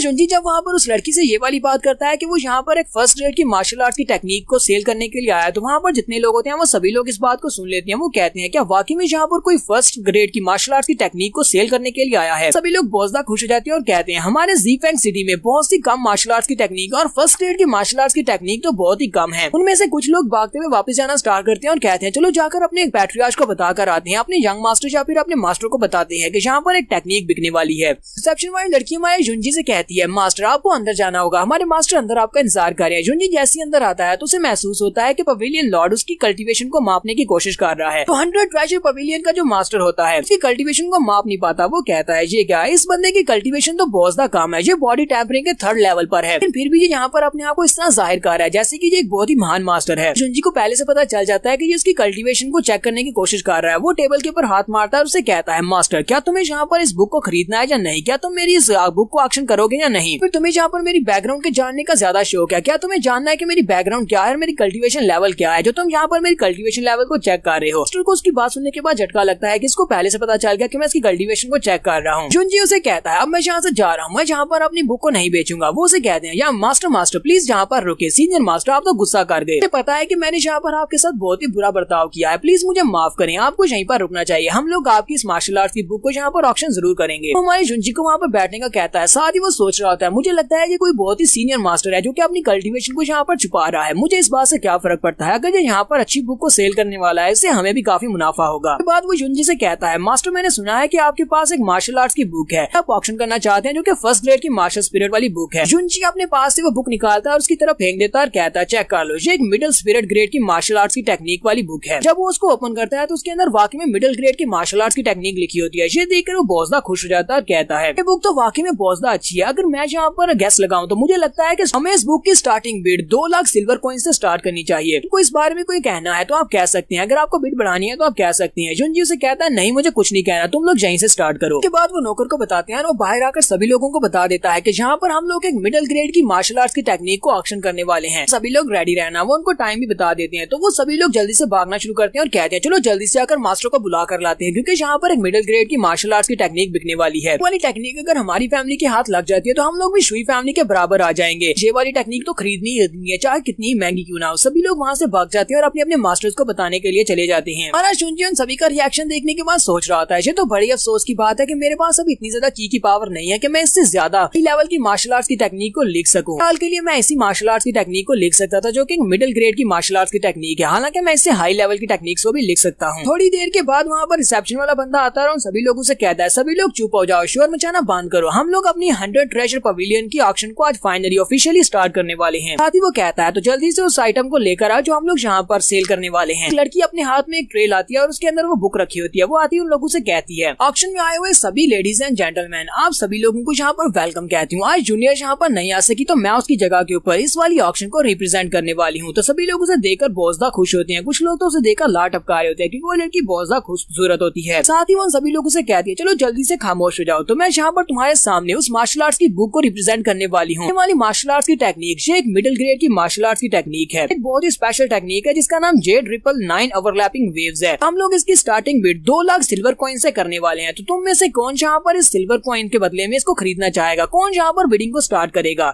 वहाँ पर बिडिंग स्टार्ट करने का कहा जाता है तो सबसे पहले एक बंदा वहाँ पर 2,30,000 पर बिडिंग करता है, जबकि उसके बाद वाला 2,50,000 पर पहुंच जाता है। वक्त वहाँ पर एक और बड़ी फैमिली का यंग मास्टर आता है और वो सीधा 3 लाख पे पहुंच जाता है। ये यंग मास्टर यहाँ पर एंट्री मारता है, वो सभी लोग यंग मास्टर की तरफ देखकर वहीं पर खामोश हो जाते हैं और कहते हैं हम लोग तो इस बुक को यहाँ पर खरीदना चाहते थे लेकिन लगता है कि अब हम लोग बुक नहीं खरीद सकते क्योंकि यंग मास्टर यहाँ पर आ चुका है। क्योंकि ये लड़का युनमेंग मार्शल हाउस का यंग मास्टर है। युनमेंग मार्शल हाउस शुई फैमिली के अलावा यहाँ पर दूसरी बड़ी फैमिली है। यीफेंग सिटी में टोटल 5 बड़े मार्शल हाउसेज हैं, जिनमें से ये वाले 2 हाउसेज बहुत ज्यादा बड़े और पावरफुल हैं। तो शुई की भी वहाँ पर आ जाती है और यहाँ पर बिडिंग को आगे बढ़ा देती है। वो 4 लाख सिल्वर कॉइन्स इसकी बिड लगाती है। लोग उसकी तरफ देखते हैं और कहते हैं ये तो यीफेंग सिटी के नंबर 1 जीनियस और ब्यूटी है, ये तो शुई कियान है। यंग मास्टर जिन भी उसकी तरफ देखता और कहता है तो शुई कियान भी यहाँ पर आई है, ये कमीनी यहाँ पर क्या कर रही है। जुई आगे बढ़ती है और उसे कहती है बिग ब्रदर जिन प्लीज मुझे माफ करना अगर मैंने यहाँ पर आकर तुम्हारे सारे के सारे प्लान्स को खराब कर दिया हो। ये वाली मार्शल आर्ट्स की टेक्निक हमारी फैमिली के लिए बहुत ही इंपॉर्टेंस रखती है, इसी वजह से मैं चाहती हूँ कि ब्रदर प्लीज तुम इससे पीछे हट जाओ, ये वाली टेक्निक मुझे खरीदने दो। यंग मास्टर जिन आगे से हंसना शुरू कर देता, फिर साथ ही उसे कहता अब जब कियान जुई खुद मुझसे रिक्वेस्ट कर रही है तो फिर ठीक है मैं पीछे हट जाता हूँ, ठीक है तुम इस वाली टेक्निक को अपने लिए रख सकती हो, तुम इसको खरीद लो। ठीक है सभी लोग वहीं पर खामोश हो जाते हैं, जबकि उसी वक्त वहाँ पर ऐलान कर दिया जाता है हमारी टेक्निक शुई फैमिली को 4 लाख सिल्वर कॉइन्स में दी जाती है। बाकी सभी से कहा जाता है कि ऑक्शन खत्म हो गई। ऑक्शन के खत्म होने के बाद ऑप्शन वाली लड़की उस बुक को हमारी शुई कियान को दे देती है और कहती है तो ये वाली टेक्निक आज से तुम्हारी हुई। यंग मास्टर जिन वहीं पर खड़ा हुआ बहुत ज्यादा गुस्से के साथ शुई कियान की तरफ देख रहा होता है और कहता है ये कमीनी कहाँ से यहाँ पर पहुंच आई है, अगर हमारी दोनों फैमिली के दरमियान में अलायंस नहीं होती तो मैं इस लड़की को यहीं पर मार देता। तो उस मार्शल आर्ट्स की टेक्निक को खरीद लेने के बाद शुई कियान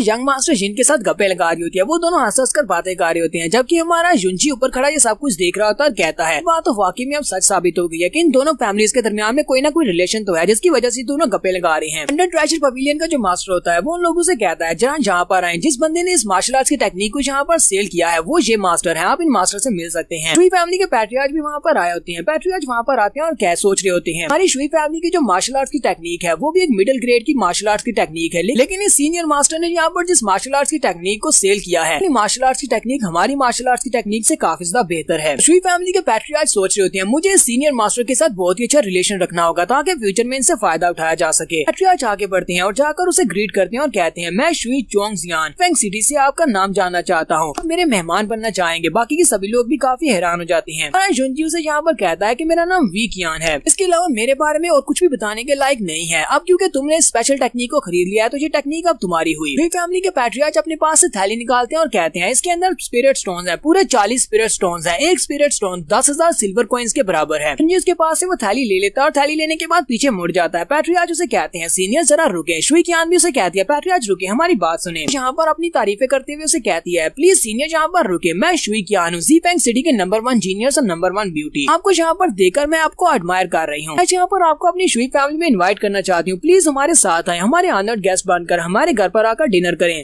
जुनजी उसकी तरफ देखता है और उसे कहता है मैं तुम्हें जानता हूँ, तुम्हारा नाम शुई कियान है। शुई कियान उसे कहती है सीनियर आप मेरे बारे में जानते हैं, ये तो इस बारे में बिल्कुल भी नहीं पता था कि आपको मेरे बारे में पता है। जुनजी उसे कहता है मुझे तुम्हारे बारे में कैसे नहीं पता हो सकता, पूरे के पूरे शहर में तुम्हारा ही तो नाम चल रहा है। ऐसी लड़की हो जिसने अपनी शादी से भागने का फैसला किया, तुमने अपने पुराने मंगेतर जिसके साथ तुम्हारी शादी तय की गई थी उसको छोड़ दिया। इसके अलावा तुम बहुत ज्यादा गुस्से वाली हो, तुम बहुत ज्यादा अनरीजनेबल हो, तुम दूसरे लोगों को बहुत ज्यादा कम मांगती हो। जी फेंग सिटी में ऐसा कौन होगा जो तुम्हारे बारे में नहीं जानता, तुम एक बहुत ही रूड लड़की हो। मुझे तो इस बारे में बिल्कुल भी नहीं पता था कि जहाँ पर मेरी J999 ओवरलैपिंग वेव वाली टेक्निक तुम खरीदने वाली हो। अगर मुझे पहले से पता होता तो मैं कभी भी ये वाली टेक्निक तुम्हारे हाथ में नहीं आने देता। ये तो बड़ी अफसोस और शर्म की बात है कि ये टेक्निक तुम्हारे पास चली गई। कई फैमिली वालों की यहाँ पर अच्छी खासी बेइज्जती हो जाती है। बाकी के सभी लोग जो के पीछे खड़े होते हैं वो हंसना शुरू कर देते हैं और कहते हैं मास्टर ने तो यहाँ पर इन दोनों की शुई फैमिली वालों की बहुत ज्यादा इंसल्ट कर दिया। सभी लोगों के सामने शुई फैमिली वालों के बारे में वो बातें कर दी जो कि हम लोग करने की हिम्मत भी नहीं कर सकते। ये लोग तो यहाँ पर इसके तलवे चाटने की कोशिश कर रहे थे, लेकिन आगे से इन्हीं के ऊपर उल्टा असर हो गया। अंडर ट्रेजर पवेलियन के मास्टर उनसे कहते हैं आपको तो पता है कि इस तरह के सीनियर मास्टर्स हमेशा आकर कर ही बात करते हैं, उनके अंदर बहुत ज्यादा एटीट्यूड होता है। तो मुझे नहीं लगता कि आपको सीनियर मास्टर की बातों को यहाँ पर दिल पर लेना चाहिए, इन बातों को इसी तरह से इग्नोर करें। मुझे अभी भी जाकर उस सीनियर से बात करनी है तो मैं आपको यहाँ पर बाय बोलकर जा रहा हूँ, और वो भी वहाँ से चले जाते हैं। पैट्रियार्च शुई से कहते हैं कोई बात नहीं, मैंने इस बात को जरा भी माइंड नहीं किया क्योंकि वो हमारे सीनियर है, वो हमारे साथ इस तरह बात कर सकते हैं। साथ ही उनको गुड बाय बोलने के बाद पीछे की तरफ मुड़ जाते हैं, जबकि वो बंदे जो कि वहाँ पर खड़े होते हैं वो अभी भी हंस रहे होते हैं और कहते हैं जरा देखो तो सही। फैमिली के पैट्रियार्च का मुंह गुस्से से लाल हो रहा है, लेकिन वो यहाँ पर कह रहे हैं कि उन्होंने सीनियर की बात का गुस्सा नहीं किया, हालांकि वो अंदर से बहुत ज्यादा बेइज्जत हो गए हैं। ये बात वाकई में सच होती है, पैट्रियार्च काफी ज्यादा गुस्से में होता है। मास्टर जिन की तरफ दिखाते हैं वो भी यहीं पर छुपा होता है, वो यहीं पर छुप कर इंतजार कर रहा होता है। वो कहता है पता नहीं ये मिस्टीरियस सीनियर कौन है, चलो देखते हैं क्या है ये बुड्ढा मास्टर है कौन। तो यहाँ पर हम लोग अपनी एपिसोड 03 का एंड करेंगे। तो नेक्स्ट एपिसोड में देखेंगे क्या हमारे जुनजी का राज यहीं पर खुल जाएगा, क्या इन सभी को पता चल जाएगा हमारा जुनजी कोई सीनियर मास्टर नहीं बल्कि ये शुई फैमिली का चू फैमिली का कचरा है।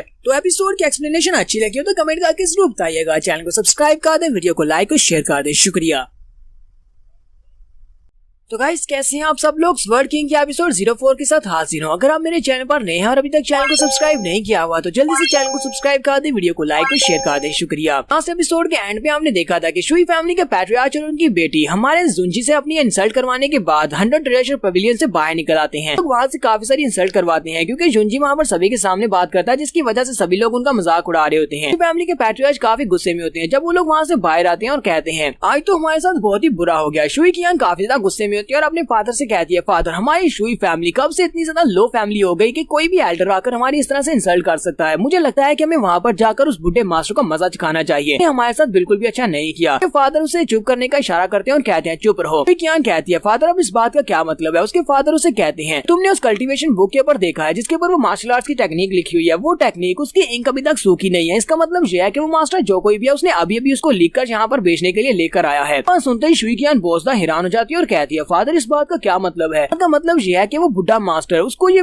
वाली मार्शल आर्ट्स की टेक्निक याद है और उसने अपने हाथों से ये टेक्निक लिखी है। पैट्रियार्च उसे कहते हैं मुझे लगता है कि इस तरह के मिडिल ग्रेड की टेक्निक को अपने हाथों से लिखना, वो भी अपनी स्पिरिट एनर्जी को यूज करते हुए, ये मास्टर वाकई में एक महान मास्टर है, कम से कम अर्थ स्पिरिट लेवल पर तो होगा ही। पैट्रियार्च कहते हैं अगर इस तरह का एक जीनियस युनमेंग मार्शल हाउस में भी होता तभी ये वहाँ पर एक टॉप क्वालिटी का एक्सपर्ट होता, हम लोग इसका मुकाबला नहीं कर सकते। तो मुझे नहीं लगता कि हमें इसको यहाँ पर गुस्सा दिलाना चाहिए। ये तो लगता है कि जितनी ज्यादा पॉसिबल है हम इस बंदे के साथ अच्छा रिलेशन रखते हैं, हो सकता है कि फ्यूचर में हमें इसके पास अच्छी और सारी टेक्निक्स मिल सके। सीन में फिर से 100 ट्रेजर पवेलियन के अंदर का दिखाया जाता है। जुनजी पवेलियन के अंदर खड़ा होता है, जबकि मास्टर उसके पास आता है और उसे कहता है, सीनियर मुझे लगता है कि मैंने आपको कुछ ज्यादा इंतजार करवा दिया, आप यहाँ पर खड़े क्यों हैं? लगता है कि आपको मुझसे कुछ और काम है। हमारा जुंजी जल्दी से अपने ऊपर से अपना चोगा उतार देता है। जैसे ही वो अपना चोगा उतारता है, लेकिन मास्टर उसे देखकर बहुत ज्यादा हैरान हो जाता है और कहता है ऐसा कैसे हो सकता है, तुम तो चू जिंगजुन हो। हमारा जुंजी उसे कहता है मैंने तो ऐसा बिल्कुल भी नहीं सोचा था कि मैनेजर किन मुझे आसानी से पहचान लेंगे। तो मैनेजर किन आप तो मुझे पहचानते हैं। मैनेजर किन उसकी बात सुनने के बाद सोच रहे होते हैं मैं इसको कैसे नहीं पहचान सकता। चू फैमिली कभी हमारी ज़ीफेंग सिटी की सबसे बड़ी फैमिली हुआ करती थी। चू फैमिली तो डिस्ट्रॉय हो चुकी है। चू फैमिली के पास अब ज्यादा कुछ नहीं बचा, लेकिन मुझे क्या पता था कि चू फैमिली के यंग मास्टर के पास अभी भी एक मिडिल ग्रेड की इस तरह की मार्शल आर्ट्स की टेक्निक बची होगी। तो है कि चू फैमिली के पैट्रियार्च अपने बेटे के लिए काफी सारी टेक्निक्स छोड़कर गए हैं। इसके साथ अच्छा रिलेशन रखना चाहिए। मैनेजर किन उसे कहती है यंग मास्टर चू क्या मैं आपसे जान सकता हूँ कि आपको यहाँ पर कुछ और चीज चाहिए या नहीं? आप यहाँ पर रुके हुए हैं तो मुझे लगता है कि आपको हमारे पवेलियन से कुछ और चाहिए होगा। जुंजी अपने पास से पैसों का थैला निकालता है और उसकी तरफ फेंकते हुए कहता है जुंजी उसे कहता है मुझे 30 बॉडी टेम्परिंग पिल्स चाहिए, इसके अलावा 10 स्पिरिट नॉरिशिंग पिल्स चाहिए। मैनेजर किन उसे कहते हैं यंग मास्टर ठीक है मैं आपके लिए अरेंज करवाता हूँ। फिर साथ ही वो अपनी रिसेप्शन वाली लड़की से कहता है जो मास्टर ने कहा बिल्कुल वो लेकर आओ। मास्टर चू के लिए सारी चीजें लेकर आओ। वो कहती है ठीक है मास्टर मैं लेकर आती हूँ। अंदर जाती है और अंदर से वो सारी चीजें पैक करके ले आती है। मैनेजर किन उसे कहते हैं मास्टर चू आपने जहाँ पर जितनी चीजें खरीदी हैं उसका बिल 1 लाख सिल्वर कॉइन्स बनता है, लेकिन क्योंकि आपने यहाँ पर अपनी चीजों को ऑक्शन किया है इसी वजह से मैं आपको 10% डिस्काउंट देता हूँ। जुंजी उसे कहता है मास्टर आपका बहुत बहुत शुक्रिया। तो वो उसके सामने वो पिल वाली बोतल रखते हैं तो जुंजी उनमें से एक बोतल को उठाता है और उसको देखकर काफी हैरान होता है। मैनेजर किन उसे कहते हैं अब क्या हुआ यंग मास्टर क्या आपको ये पिल पसंद नहीं आई? क्या यहाँ पर कोई मसला है? जुंजी उन पिल्स को देखकर उसे कहता है तुम्हारी जो पिल्स बहुत ज्यादा लो क्वालिटी की हैं, नहीं लगता कि तुम यहाँ पर खराब क्वालिटी की पिल्स बेच रहे हो। किन उसकी बात सुनने के बाद गुस्सा हो जाता है क्योंकि वहीं पर दरवाजे के पीछे उनकी मास्टर होती है जो कि इस पूरे के पूरे पवेलियन की मास्टर है जिसने इन सारी पिल्स को बनाया है। हमारे जुंजी से कहता है यंग मास्टर मुझे लगता है कि आपको सोच समझकर बात करनी चाहिए। जुंजी फिर से उसे कहता है मुझे लगता है कि तुम्हारी इन पिल्स की क्वालिटी बहुत ज्यादा खराब है, ये बहुत ही घटिया क्वालिटी की है। तुम्हें क्या लगता है कि मैं यहाँ पर ऊंची आवाज में बात नहीं कर सकता? तुम्हें लगता है कि मुझे नहीं पता कि तुम दरवाजे के पीछे तुम्हारी मास्टर बैठी हुई है? इसी वक्त दरवाजा खुलता है और पवेलियन की मास्टर बाहर निकलती है। पवेलियन की मास्टर ने अपने बालों के अंदर एक आर्टिफैक्ट लगाया होता है, किसी को पता ना चले कि ये एक हाई ग्रेड का आर्टिफैक्ट है। तो हमारा जुंजी से देखते पहचान जाता है और कहता है इसने अपने बालों में एक आर्टिफैक्ट लगाया हुआ है जिसके अंदर से कुछ इस तरह की वेव्स निकल रही हैं जिसकी वजह से ये लोगों को सेड्यूस कर सकती है। जुंजी कहता है इस लड़की को तो सेडक्शन की आर्ट भी आती है, मुझे लगता है कि नॉर्मल लोग तो इसके झांसे में फंस जाते होंगे और उसकी हाँ में हाँ मिलाकर यहाँ से चले जाते होंगे, वो इसको रेजिस्ट नहीं कर सकते। लेकिन मास्टर हमारे जुंजी से कहती है क्या तुम वही लड़की हो जिसने अभी भी यहाँ पर कहा कि मेरी बनाई हुई पिल्स की क्वालिटी बहुत ज्यादा लो है? जुंजी उसे कहता है हाँ मैंने ये कहा है क्योंकि तुम्हारी जो बनाई हुई पिल्स हैं इनकी एफिशिएंसी 40% से भी कम है। तो यंग मिस आगे हंसना शुरू कर देती है और उसे कहती है जबकि तुमने कहा है कि मेरी बॉडी टेम्परिंग पिल्स के साथ कोई मसला है तो फिर तुम्हें यहाँ पर इस बात को साबित करना होगा। क्या तुम्हारे पास इस बात का कोई सबूत है? क्या तुम इसको साबित कर सकती हो? अगर चेयर के ऊपर बैठ जाती है और उसे कहती है अगर तुम इस बात को साबित कर सके कि मेरी पिल्स की एवरेज एफिशिएंसी जो 40% से लो है तो फिर मैं यहाँ पर तुम्हें इसके बदले में इनाम दूंगी। अगर तुम यहाँ पर इसको साबित नहीं कर सके तो तुम हमारी 100 ट्रेजर पवेलियन से जिंदा बाहर नहीं जा पाओगे। पवेलियन मास्टर का नाम मिस जू जैन होता है। मैनेजर किन उसे कहते हैं मिस जू जैन प्लीज अपने गुस्से को शांत करें, आपको इस जैसे एक लड़के के साथ बात करने की क्या जरूरत है जिसकी कल्टीवेशन बेस ही बहुत ज्यादा लो है। तो एक सेकंड रैंक की पिल रिफाइनर है, आपकी बनाई हुई पिल्स बहुत ज्यादा अच्छी है, आपको इस लड़के से बात नहीं करनी चाहिए। तो मिस जू जैन गुस्से के साथ उसे कहती है मैनेजर किन तुम्हें यहाँ पर बात करने की इजाजत किसने दी? चुपचाप अपना मुंह बंद करके साइड पर खड़े रहो, मुझे इससे बात करने दो। मैनेजर किन काफी ज्यादा घबरा जाते हैं और कहते हैं ठीक है मैं चुप रहता हूँ। साथ ही वो सोच रहा होता है इस लड़के को पता ही नहीं है इसने यहाँ पर क्या बड़ी गलती कर दिया, इसने हमारी मिस को गुस्सा दिला दिया और जब मिस को गुस्सा आता है तो किसी की भी नहीं सुनती। इन पिल्स को इसने अपने हाथों के साथ बनाया है, इसी वजह से ये यहाँ पर अपनी पिल्स की इंसल्ट तो बिल्कुल भी बर्दाश्त नहीं करेगी। तो मैं इस लड़की को बचाने के लिए यहाँ पर कुछ भी नहीं कर सकता। जुंजी मैनेजर किन के इंटेंशंस को समझ जाता है और उसे कहता है मैनेजर किन सबसे पहले तो आपको थैंक यू बोलता हूँ कि आपने यहाँ पर मेरी जान बचाने के लिए कम से कम आपने मेरा साथ देने की कोशिश की। साथ ही वो कहता है मैंने यहाँ पर जो बात की है कि तुम्हारी पिल्स की एफिशिएंसी 40% से लो है, ये बात बिल्कुल सच है और मैं इस बात को साबित भी कर सकता हूँ। तो मिस जू जैन उसे कहती है लड़के तुम्हारी जुबान तो कुछ ज्यादा ही चलती है, मुझे दिखाओ कि क्या वाकई में तुम इस लायक भी हो कि तुम यहाँ पर इस बात को साबित कर सकते हो या नहीं। देखना चाहते हो कि तुम्हारे पास कौन कौन सी कैपेबिलिटीज हैं। हमारा जुंजी उसे यहाँ पर बॉडी टेम्परिंग पिल को बनाने का तरीका बताता है। वो उसे कहता है ये वाली एक ग्रेड 1 की पिल है और इसको बनाने के लिए हमें 3 जड़ी बूटियों की जरूरत पड़ती है। इन तीनों जड़ी बूटियों को आपस में मिक्स करने से पहले हमें ड्यू ड्रॉप के अंदर इसके अंदर जितनी भी इम्प्योरिटीज होती है उन सभी को निकालना पड़ता है। मुझे लगता है कि तुमने ड्यू ड्रॉप के साथ इसके अंदर से इम्प्योरिटीज को रिलीज नहीं किया। अगर हम लोग ड्यू ड्रॉप को यूज करते हुए इम्प्योरिटीज को नहीं निकालेंगे तो पिल इस तरह की बनेगी जिस तरह की पिल्स तुमने बनाई है। इस जू जैन उसकी बात सुनने के बाद कहती है तुमने कहा कि ड्यू वाटर के साथ इसके अंदर से इम्प्योरिटीज को रिलीज करना है, मैंने इस बारे में कभी नहीं सुना और मैंने कभी इस तरीके को यूज नहीं किया। तो जुंजी उसे कहता है तुमने कभी इस बारे में नहीं सुना इसका मतलब ये नहीं है कि ये वाला तरीका एग्जिस्ट नहीं करता, मैंने तुम्हें बता दिया। इस तरह तुम अपनी जितनी भी पिल्स बनाओगी उनकी एफिशिएंसी को बढ़ा सकती हो, कोशिश करके देखो। साथ ही वो उसे कहता है क्या तुम मुझे एक पेपर और इंक दे सकती हो, मैं जहाँ पर तुम्हें तरीका लिख कर देता हूँ। जुंजी उसे तरीका लिख कर दे देता है। वो उसे कहता है तुम्हें सारे के सारे सीक्वेंस को फॉलो करना होगा और इस सीक्वेंस को फॉलो करते हुए तुम जो बॉडी टेम्परिंग पिल बनाओगी उसकी एफिशिएंसी ज्यादा होगी। मिस यूजैन उसे कहती है ठीक है लड़के, मैं तुम्हारे इसी पिल फार्मूला को फॉलो करते हुए बॉडी टेम्परिंग पिल बनाने की कोशिश करती हूँ। अगर ये तरीका काम कर गया तो मैं तुम्हें यहाँ से जाने दूंगी और तुमसे पैसे भी नहीं लूंगी, ये पिल्स तुम्हें फ्री में मिलेंगी। लेकिन अगर ये तरीका काम नहीं किया और पिल्स की एवरेज वही रही जो पहले थी, फिर मैं तुम्हें यहाँ से नहीं जाने दूंगी। हमारा जुंजी उसे कहता है यंग मिस प्लीज इसको आजमा कर देखें। इस यूजैन भी सोच रही होती है जिस तरह इस लड़के ने मुझे फार्मूला लिख कर दिया, अगर इस पिल फार्मूला के मुताबिक मैं अपनी बॉडी टेम्परिंग पिल्स की इफेक्टिवनेस को बढ़ा सकती हूँ, अगर वो 60% तक भी बढ़ गई तो मुझे लगता है कि मेरा 100 ट्रैशन पवेलियन काफी ज्यादा अमीर हो जाएगा। तो ये लड़का मुझसे बात कर रहा है, मुझे तो लगता है ये झूठ नहीं बोल रहा है, ये यहाँ पर सच कह रहा है। साथ ही हमारा जुंजी से कहता है मिस यूजैन जरा रुके। यूजैन उसे कहती है अब तुम्हें क्या हुआ, क्या तुम्हें इस बात का अंदाजा हो गया है कि तुमने गलती कर दी और तुम माफी मांगना चाहते हो? ये से कहता है नहीं ऐसी बात नहीं है, ये तो सिर्फ एक छोटा सा बॉडी टेम्परिंग पिल का फार्मूला है, मैं इसके लिए आपसे माफी क्यों मांगूंगा। मुझे पता है कि बॉडी टेम्परिंग पिल को बनाने के लिए आपको थोड़ा सा टाइम चाहिए होगा, इस टाइम के दौरान मैं क्योंकि यहीं पर रहने वाला हूँ तो क्या मैं आपकी कॉलड्रॉन को यूज कर सकता हूँ? इस यूजैन उसे कहती है तुम मेरे कॉलड्रॉन को क्यों यूज करना चाहते हो, क्या तुम भी यहाँ पर पिल्स बनाना चाहते हो? जुंजी उसे कहता है हाँ मैं यहाँ पर कुछ पिल्स बनाना चाहता हूँ, इस पिल के लिए मैं यहाँ पर आपके पास जड़ी बूटियाँ यूज करूंगा, वो सारी की सारी जड़ी बूटियों के लिए मैं डायरेक्टली पे करूंगा। ये बात आपके इस कॉलड्रॉन को यूज करने की, मुझे पता है कि कॉलड्रॉन को यूज करने की भी कीमत पे करना पड़ती है। जब जब आपके कॉलड्रॉन को यूज करूंगा तो एक पिल बनाने पर मैं आपको इस कॉलड्रॉन के यूज करने पर पूरे 1000 सिल्वर कॉइन्स दूंगा। यूजैन उसकी बातें सुनने के बाद सोच रही होती है इस लड़के को अच्छी तरह से पता है कि यहाँ पर चीजों को यूज करते हुए उनकी कीमत किस तरह अदा करनी है। मुझे तो लगता है कि ये लड़का वाकई में यहाँ पर पिल्स रिफाइन करना जानता है। मिस यूजैन सोच रही होती है अगर इस लड़के ने मेरे कॉलड्रॉन को यूज करते हुए यहाँ पर कोई अच्छी पिल बना ली तो मुझे लगता है कि मुझे इस लड़के के साथ एसोसिएशन कर लेनी चाहिए, क्योंकि इस लड़के के साथ हाथ मिलाने से हमें फायदा होगा। मिस यूजैन उसे कहती है फिर ठीक है चलो ठीक है हम लोग तुम्हारी शर्त को मान लेते हैं, तुम कॉलड्रॉन को भी यूज कर सकती हो और साथ ही यहाँ से जड़ी बूटियां भी यूज कर सकती हो, मैं भी देखना चाहती हूँ कि तुम कौन सी पिल्स बनाते हो। उसके बाद मिस यूजैन अपने कॉलड्रॉन के पास चली जाती है और स्क्रिप्ट को यूज करते हुए कहती है मुझे स्क्रिप्ट के मुताबिक इस पिल फार्मूला को फॉलो करते हुए पिल बनानी होगी। कभी ड्यू वाटर को यूज करते हुए इम्प्योरिटीज को रिमूव नहीं किया, चलो आज आजमा कर देखते हैं। मिस यूजैन वहाँ पर खड़ी होकर अपनी फायर को रिलीज करती है, क्योंकि यहाँ पर जान फायर को यूज किया जाता है पिल्स को रिफाइन करने के लिए, वो कॉलड्रॉन के अंदर अपनी फायर को ऐड करती है। इसी तरफ हमारा जुंजी भी अपने कॉलड्रॉन के सामने खड़ा होता है, पिल्स को रिफाइन करने के लिए ट्राई कर रहा होता है, जबकि मैनेजर केन उसके पास खड़े होकर सोच रहे होते हैं लड़का यहाँ पर पिल बनाना चाहता है, लेकिन इस लड़के के पास इतनी ज्यादा स्पिरिट एनर्जी नहीं है, क्योंकि पिल बनाने के लिए न सिर्फ हमें जान फायर की जरूरत होती है बल्कि स्पिरिट एनर्जी और साथ में सोल पावर की भी जरूरत होती है। ये लड़का तो बॉडी टेम्परिंग के 3rd स्टेज के ऊपर है और इसके पास अभी इतनी स्पिरिट पावर ना ही सोल पावर है, फिर ये यहाँ पर इस कॉलड्रॉन को कैसे एक्टिवेट कर पाएगा? मुझे लगता है कि ये लड़का यहाँ पर कुछ ज्यादा ही एटीट्यूड दिखा रहा है, ये कर नहीं पाएगा। हमारा जुंजी वहाँ पर बैठे बैठे अपनी एनर्जी को रिलीज करता है और उस कॉलड्रॉन के अंदर अपनी एनर्जी को एंटर करता है और अपनी जान फायर के साथ उसको एक्टिवेट करता है। हमारा जुंजी अपनी पिल को बना लेता है और वहीं पर पवेलियन में बैठा होता है, जबकि मास्टर किन वहीं पर सो रहे होते हैं।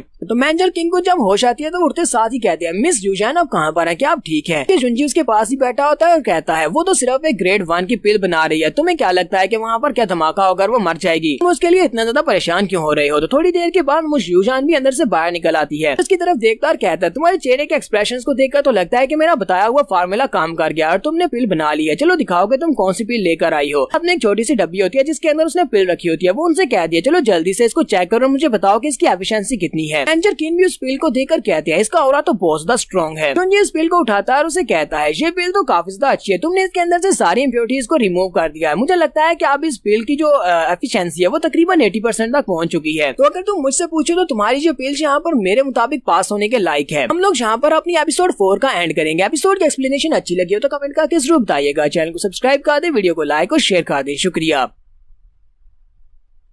स्वर्ड मास्टर के एपिसोड 5 के साथ हाजिर हूँ। तो लास्ट एपिसोड के एंड पे हमने देखा था कि मिस यूजैन अपनी बॉडी टेम्परिंग पिल बनाकर ले आती हैं, जिसे कहती हैं इसको चेक करो। जुंजी उसको चेक करता है और कहता है अब इसकी एफिशिएंसी 80% तक बढ़ चुकी है और इसको मैं पासेबल करार देता हूँ। मिस यूजैन उसकी बात सुनने के बाद गुस्सा हो जाती है और उसे कहती है तुमने यहाँ पर क्या कहा कि ये सिर्फ पास होने के लायक है? यहाँ पर इस पिल को बनाने के लिए पूरी रात लगा दी, पूरी रात लगाकर मैं सिर्फ और सिर्फ 8 पिल्स बना पाई हूँ। 8 पिल बनाने के बाद ये वाली पिल मैं तुम्हारे सामने लेकर आई हूँ, तुम कह रहे हो कि ये सिर्फ और सिर्फ पास होने के लायक है। जुंजी बेचारा भी उसकी बात सुनने के बाद काफी घबरा जाता है कि इसका गुस्सा तो काफी ज्यादा है। साथ ही वो गुस्से के साथ चिल्लाकर उसे कह रही होती है चू जिंगजुन तुम्हारी हिम्मत कैसे हुई? तुमने यहाँ पर मुझे कहा कि मेरी पिल्स बहुत ज्यादा बुरी हैं। पहले तुमने कहा कि उनकी एफिशिएंसी कम है, जब मैंने पूरी रात लगाकर यहाँ पिल बनाई तो तुम इसको फिर से बुरा कह रहे हो। तो हमारा जुंजी उसे कहता है मैडम ये बात तुम्हें भी अच्छी तरह से पता है कि तुम्हारी पिल की एफिशिएंसी 80% है और जब तक ये परफेक्ट नहीं होती 100% तक नहीं पहुँचती तब तक इस पिल को परफेक्ट नहीं किया जा सकता। यूजैन उसे कहती है तुमने कहा कि मैंने जो पिल बनाई है वो 80% इफेक्टिवनेस के साथ पॉसिबल है, तो मुझे ये बताओ कि तुमने तुमने रात भर लगाकर यहाँ पर कौन सी चीज बनाई है, तुम अपनी पिल मुझे दिखाओ कि तुमने क्या बनाया है। हमारा जुंजी अपने पास एक बॉटल निकालता है जिसके अंदर उसने एक लिक्विड बनाया होता है। वो उस लिक्विड को मिस जूजैन को दे देता है। मिस जूजैन उसकी बॉटल के ढक्कन को खोलती है तो उसके अंदर से बहुत ही गंदी स्मेल आती है। मैनेजर किन चिल्लाकर कहते हैं, लड़के तुमने तो यहाँ पर इतनी बड़ी बड़ी बातें की थी कि तुम पिल्स बनाने के बारे में जानते हो, लेकिन मुझे तो लगता है कि तुमने यहाँ पर कोई कचरा बना दिया है, तुम्हें तो कुछ भी नहीं पता। इसके अंदर से गटर से भी ज्यादा बुरी बू आ रही है। ये बनाया हुआ प्रोडक्ट तो बहुत ज्यादा स्मेली है। और जुंजी मिस जूजैन से कहता है, मिस जूजैन तुम्हें इस बारे में क्या लगता है, क्या तुम्हें भी ऐसा लगता है कि मेरी बनाई हुई जो लिक्विड पिल है ये इतनी इफेक्टिव नहीं है। मिस जूजैन उस पिल के अंदर से जो स्मेल आ रही होती है उसके साथ ही उसके अंदर जो इंग्रेडिएंट्स होते हैं उनको स्मेल कर रही होती है और सोच रही होती है ऐसा कैसे हो सकता है। हालांकि इसकी स्मेल बहुत ज्यादा बुरी है, इसकी एफिशिएंसी काफी ज्यादा अच्छी लग रही है। मुझे लगता है कि ये एक सेकंड ग्रेड की लिक्विड पिल हो सकती है। हालांकि मैं एक सेकंड ग्रेड की पिल रिफाइनर हूँ, लेकिन मैंने भी कभी इस तरह की चीज नहीं देखी। माना जुंजी उसे कहता है, मैंने यहाँ पर जिस लिक्विड को बनाया है इस लिक्विड को फायर स्पिरिट स्कैटरिंग लिक्विड कहा जाता है। ये भी एक रैंक 1 का लिक्विड है, लेकिन ये बहुत ज्यादा स्पेशल है। ये तुम्हारी स्किन के लिए, अगर तुम नेचुरली अपनी स्किन के ऊपर इसको यूज करोगी तुम्हारी स्किन के लिए बहुत ज्यादा अच्छा रहेगा। दूसरी बात यह है कि इस मेडिसिन की इफेक्टिवनेस 100% है, यानी कि ये 80% या 90%, ये पूरी 100% है, जो तुम्हारी इस बॉडी रिफाइनिंग पिल से तकरीबन 3 गुना ज्यादा बेहतर है। इस यूजर से कहती है, तुम तो यहाँ पर सिर्फ और सिर्फ अपनी बढ़ाई कर रहे हो, मैं इसको चेक करती हूँ, मैं अपनी बॉडी के ऊपर इसको लगाकर देखती हूँ क्या ये किस तरह काम करती है। जर्किन फिर से चलाकर उसे कहते हैं, मिस जूजैन प्लीज इसको यूज मत करें, आपको नहीं पता कि ये लिक्विड किस लिए और इसके अंदर से बहुत ही गंदी स्मेल भी आ रही है, कहीं ऐसा ना हो कि ये लड़का आपको पॉइजन दे रहा हो, वो इसको यूज नहीं करना चाहिए। जूजैन उसे कहती है, तुम अपनी बकवास बंद करो, मैं एक सेकंड ग्रेड की पिल रिफाइनर हूँ, तुम्हें लगता है नहीं पता कि इसके अंदर पॉइजन है, मैं इसको स्मेल करके बता सकती हूँ कि इसके अंदर पॉइजन नहीं है। तो वो उसके अंदर से थोड़ा सा लिक्विड लेती है और उसे अपने बाजू के ऊपर लगा देती है। जब वो उसे अपने बाजू के ऊपर लगाती है तो वहाँ से एनर्जी निकलती है और साथ ही उसके बाजू पर दर्द होना स्टार्ट होता है। मैनेजर किन फिर से चिल्लाकर कहते हैं, लड़के तुमने क्या किया, तुमने मिस को पॉइजन दे दिया, देखो उसका बाजू जल रहा है। जुंजी उसे कहता है, तुम्हें अपनी मास्टर को डिस्टर्ब नहीं करना चाहिए। जर्किन अपने पंच को रेडी करते हुए उसके सामने करते हैं और कहते हैं, अगर मिस जूजैन को कुछ हुआ तो फिर मैं तुम्हें नहीं छोड़ूंगा। तो जुंजी यहाँ पर उन्हें इस फायर स्कैटरिंग लिक्विड के बारे में बताता है। वो उसे कहता है, जब इसे बॉडी के ऊपर अप्लाई किया जाता है तो ये बॉडी के अंदर इम्प्योरिटीज को रिमूव करता है। इस प्रोसेस के दौरान तुम्हें बॉडी के ऊपर इचिंग हो सकती है या फिर दर्द भी हो सकता है, लेकिन ये दर्द बहुत ज्यादा थोड़ा होता है, तुम्हें इस दर्द को बर्दाश्त करना होगा। जूजैन दूसरी तरफ घूम जाती है और वहाँ पर अपनी बाजू को पकड़कर रो रही होती है, जबकि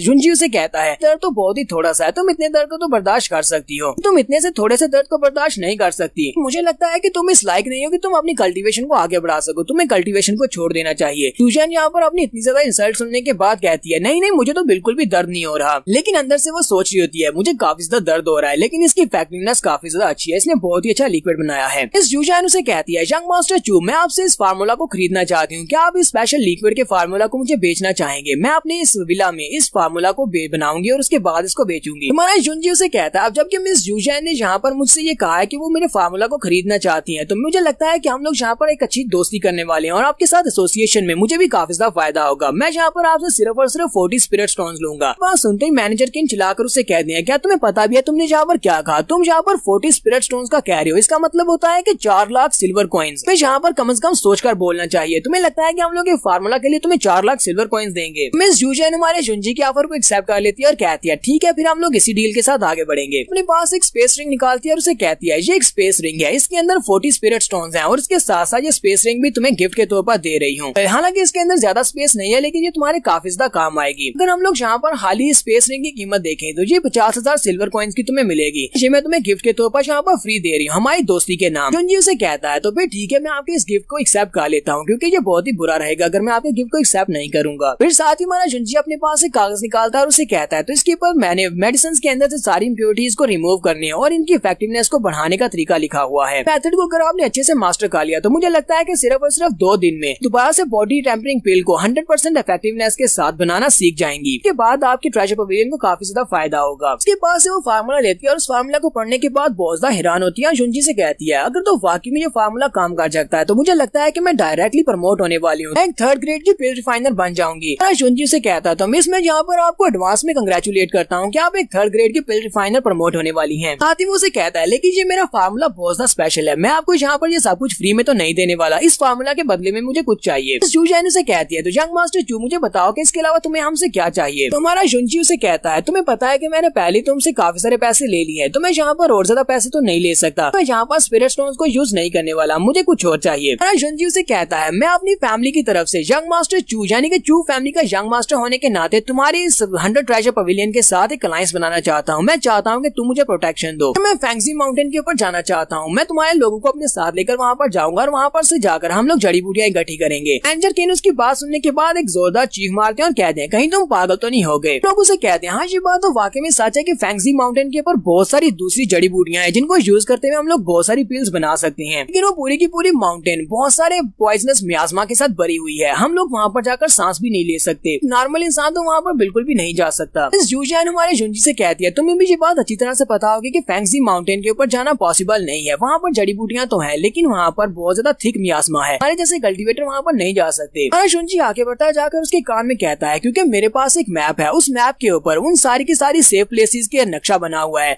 फैंगजी माउंटेन के, हम लोग वहाँ पर जाकर जड़ी बूटियां इकट्ठी कर सकते हैं। ये बात सुनते ही मिस यूजियान बहुत ज्यादा हैरान हो जाती है और सोच रही होती है अगर तो वाकई में इस लड़के के पास सेफ्टी रूट का मैप है तो हम लोग वहाँ पर जाकर बहुत सारे बेनिफिट्स हासिल कर सकते हैं। वहाँ से जो जड़ी बूटियां मिलती हैं कोई दूसरा वहाँ पर जाकर जड़ी बूटियां हासिल नहीं कर सकता। मेरे 100 ट्रेजर पवेलियन को बहुत ज्यादा फायदा होगा। अगर इस मैप के बारे में बाकी की बड़ी फैमिलीज को पता चल गया तो वो सारी की सारी फैमिलीज तो इस मास्टर चू को मारने की भी कोशिश करेंगे और इसके पास से ये मैप छीनने की कोशिश करेंगी। फिर ये इतनी आसानी के साथ ये मैप मेरे साथ क्यों शेयर कर रहा है। हमारा जुंजी से कहता है यंग मिस तो मुझे जल्दी से बताएं कि आप इस बिजनेस के बारे में क्या सोचती है, क्या आपको मेरी डील मंजूर है। यूजियान से कहती है ये वाली बिजनेस डील वाकई में बहुत ज्यादा इंपॉर्टेंट है, मेरी 100 ट्रेजर पवेलियन को इससे बहुत ज्यादा फायदा हो सकता है। समझ नहीं आ रही कि तुम इस वाली अपॉर्चुनिटी को मुझे क्यों दे रहे हो, कि हम दोनों में पहले से कोई भी अलायंस नहीं है, फिर तुम मुझे इस मैप के बारे में क्यों बता रहे हो, ये मैप बहुत ज्यादा इंपॉर्टेंट है। हमारा जुंजी सोच रहा होता है लगता है कि इसको बेवकूफ बनाना इतना भी आसान नहीं है, लगता है कि इसको यहाँ पर रीजन देना पड़ेगी वरना इतनी आसानी के साथ ये नहीं मानेगी। हमारा जुंजी उसे कहता है अगर मैं यहाँ पर तुम्हारी 100 ट्रेजर पवेलियन के साथ एक अलायंस बना लेता हूँ तो उसके बाद पूरे के पूरे सिटी में कोई भी ऐसी फैमिली नहीं होगी जो कि मेरी चू फैमिली को बुली कर सकती है, इसी वजह से मुझे तुम्हारी प्रोटेक्शन की जरूरत है। दूसरी बात ये है कि आपको पता है कि अगर किसी गरीब आदमी के पास अचानक पैसा आ जाए बहुत बड़ी मुश्किल में पड़ सकता है, क्योंकि बाकी के लोग ये नहीं देख सकते कि उसके पास इतना पैसा क्यों है। अकेले स्पिरिट माउंटेन के ऊपर जाकर सारी जड़ी बूटियां ला सकता हूँ लेकिन मैं अकेले सबको हैंडल नहीं कर सकता, मेरी चू फैमिली अभी इस लायक नहीं है, वो इतनी पावरफुल नहीं है। तो मिस यूजियान उसे कहती है तो मुझे समझ आ गई, तुम्हें यहाँ पर मेरी 100 ट्रेजर पवेलियन की मदद की जरूरत है, तुम्हें हमारी प्रोटेक्शन चाहिए। हमारा जुंजी से ये वाली डील कंप्लीट करने के बाद मैनेजर किन से कहता है मैनेजर किन 2 दिन के बाद अब मेरे घर पर आ जाना, मेरे घर पर हम लोग इस बारे में डिस्कस करेंगे, मैं आपको बताऊंगा कि हम लोग आगे कैसे बढ़ेंगे, हम लोग आगे इस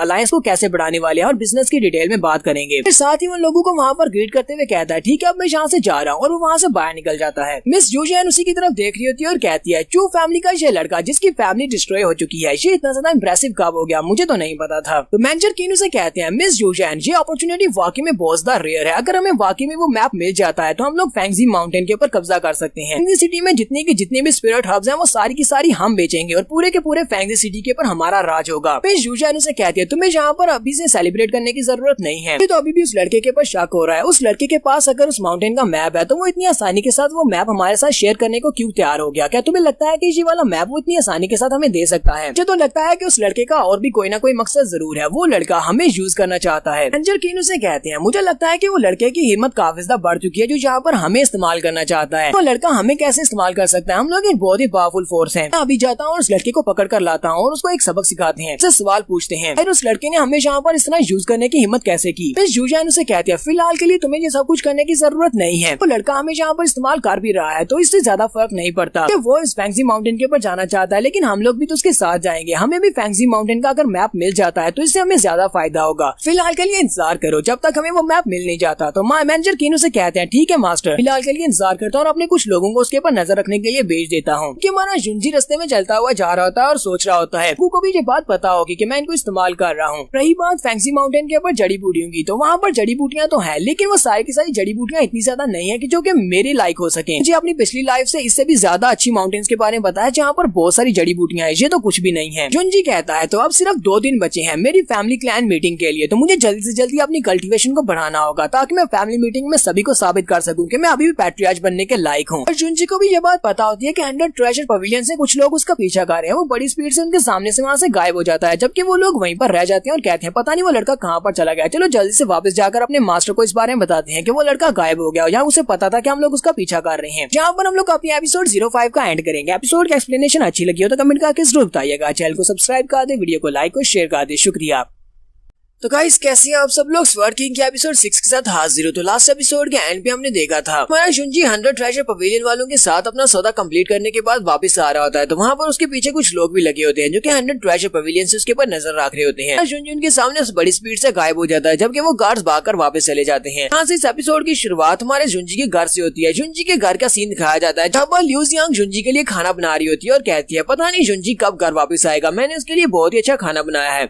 जुंजी अंदर आता है, दरवाजा खोलता है और उसे कहता है तुम्हें मेरे लिए इंतजार करने की जरूरत नहीं है, मुझे भूख नहीं है, तुम लोग अकेले इस खाने को खा सकते हो। ल्यू जियांग उसे कहती है क्या वाकई में तुम ये खाना नहीं खाने वाले। वो उसकी बात भी नहीं कंप्लीट सुनता और दरवाजा खोलकर अपने कल्टीवेशन रूम के अंदर चला जाता है, जबकि जिसकी वजह से ल्यू जियांग काफी गुस्सा हो जाती है। साहब से कहता है मैडम तुम्हें परेशान होने की जरूरत नहीं है, मेरा यंग मास्टर बिल्कुल ऐसा ही है, वो थोड़ा बहुत बुद्धू है। यहाँ पर समझ नहीं आती कि तुमने प्यार से उसके लिए खाना बनाया है। ल्यू जियांग उसे कहती है हाँ जी तुमने बिल्कुल ठीक कहा, मैंने इस सूप को बहुत ही ज्यादा प्यार के साथ बनाया है, इसके अंदर मैंने अपना बहुत सारा प्यार शामिल किया हुआ है। वहाँ जैसे उसके हाथ में वो बाउल देखता है तो उसके अंदर से बहुत ही गंदी सी स्मेल आ रही होती है। वो कहता है हाँ मैडम तुमने तो इसमें कुछ ज्यादा ही प्यार डाल दिया, सूप तो वाकई में बहुत ज्यादा अच्छा है, मुझे लगता है ये सिर्फ और सिर्फ यंग मास्टर को ही पीना चाहिए, इसे यहीं पर रख दो, यंग मास्टर के फ्री होने के बाद वही इसको पी लेगा। यहीं पर हमें उसके घर के बाहर का सीन भी दिखाया जाता है जबकि यंग मास्टर जिन अपनी गर्लफ्रेंड के साथ उसके घर के बाहर पहुंचता है तो उसकी गर्लफ्रेंड उसे कहती है यंग मास्टर जिन तुम मुझे इस घटिया से घर में क्यों लेकर आए हो, ये तो टूटा फूटा घर है, तुम जानते हो या तुम्हें पता है कि यहाँ पर कौन रहता है। मास्टर जिन उसे कहता है हाँ मुझे पता है और साथ ही वो सोच रहा था J999 ओवरलैपिंग वेव टेक्निक जो कि एक मिडिल स्पिरिट ग्रेड की टेक्निक है, वाली टेक्निक वहाँ पर जिस सीनियर ने बेची है वो चू जिंगजुन था, यानी कि वो जुंजी था। इसका मतलब तो यह कि चू फैमिली वालों के पास अभी भी काफी सारे ट्रेजर्स हो सकते हैं, अगर मैं जाकर उस लड़के के पास से सारे ट्रेजर्स ले सकता हूँ, मेरी कल्टीवेशन भी पहले से काफी ज्यादा बढ़ जाएगी। तो मास्टर जिन की गर्लफ्रेंड उसे कहती है तो ये चू फैमिली है, मैंने इस बारे में सुना है, मैंने सुना है कि ये सिटी की काफी ज्यादा प्रॉस्परस फैमिली हुआ करती थी, लेकिन सिर्फ एक ही रात में इनके सारे एक्सपर्ट्स मारे गए और ये सभी लोग बहुत ही बुरी हालत में चले गए। समझ नहीं आती कि इतनी महान फैमिली इतनी बुरी तरह से कैसे गिर सकती है। मास्टर जिन उसे कहता है मैं यहाँ पर एक स्पेशल मकसद से आया हूँ, आज रात यहाँ पर हमारे पूरे सिटी में। यंग मास्टर से कहता है आज के बाद हमारे ज़ीफेंग सिटी में कोई भी चू फैमिली नहीं होगी क्योंकि आज रात के बाद चू फैमिली खत्म होने वाली है। नेक्स्ट सीन में रात के वक्त का दिखाया जाता है, जुंजी अपने कल्टीवेशन रूम में बैठा कल्टीवेट कर रहा था क्योंकि उससे भी शक होता है कि कोई ना कोई यहाँ पर जरूर आएगा। छत के ऊपर से उसे एक छोटे पत्थर के गिरने की आवाज आती है तो यंग मास्टर जिन उसकी छत के ऊपर पहुंच जाता है। छत के ऊपर आने के बाद मास्टर जिन अपनी गर्लफ्रेंड से कहता है क्यों ना तुम भी यहाँ पर मेरे साथ अंदर चलो, अंदर जाकर हम लोग यंग मास्टर चू से मिलते हैं। उसकी गर्लफ्रेंड उसे कहती है मुझे ब्लड देखना बिल्कुल भी पसंद नहीं है और मुझे पता है कि तुम अंदर जाकर उसको मारने वाले हो। जबकि यंग मास्टर जिन उसे कहता है तुम्हें ब्लड बिल्कुल भी पसंद नहीं है, जबकि तुम इस बार में भूल रही हो कि जब हम लोगों ने पहली बार किया था तब तुम्हारे अंदर से भी बहुत सारा ब्लड निकला था। यहाँ पर मेरे ख्याल में आप लोगों को इस बात की समझ आ गई होगी कि कहाँ से ब्लड निकला था। तो उसकी गर्लफ्रेंड भी ये बात सुनने के बाद बहुत ज्यादा शर्मिंदा हो जाती है और कहती है इस तरह की बकवास मत करो। यंग मास्टर जिन उसे कहता है अच्छा ठीक है तुम यहीं पर रुकर मेरा इंतजार करो, अब देखना कैसे मैं यहाँ पर जाकर चू फैमिली को डिस्ट्रॉय करके आता हूँ।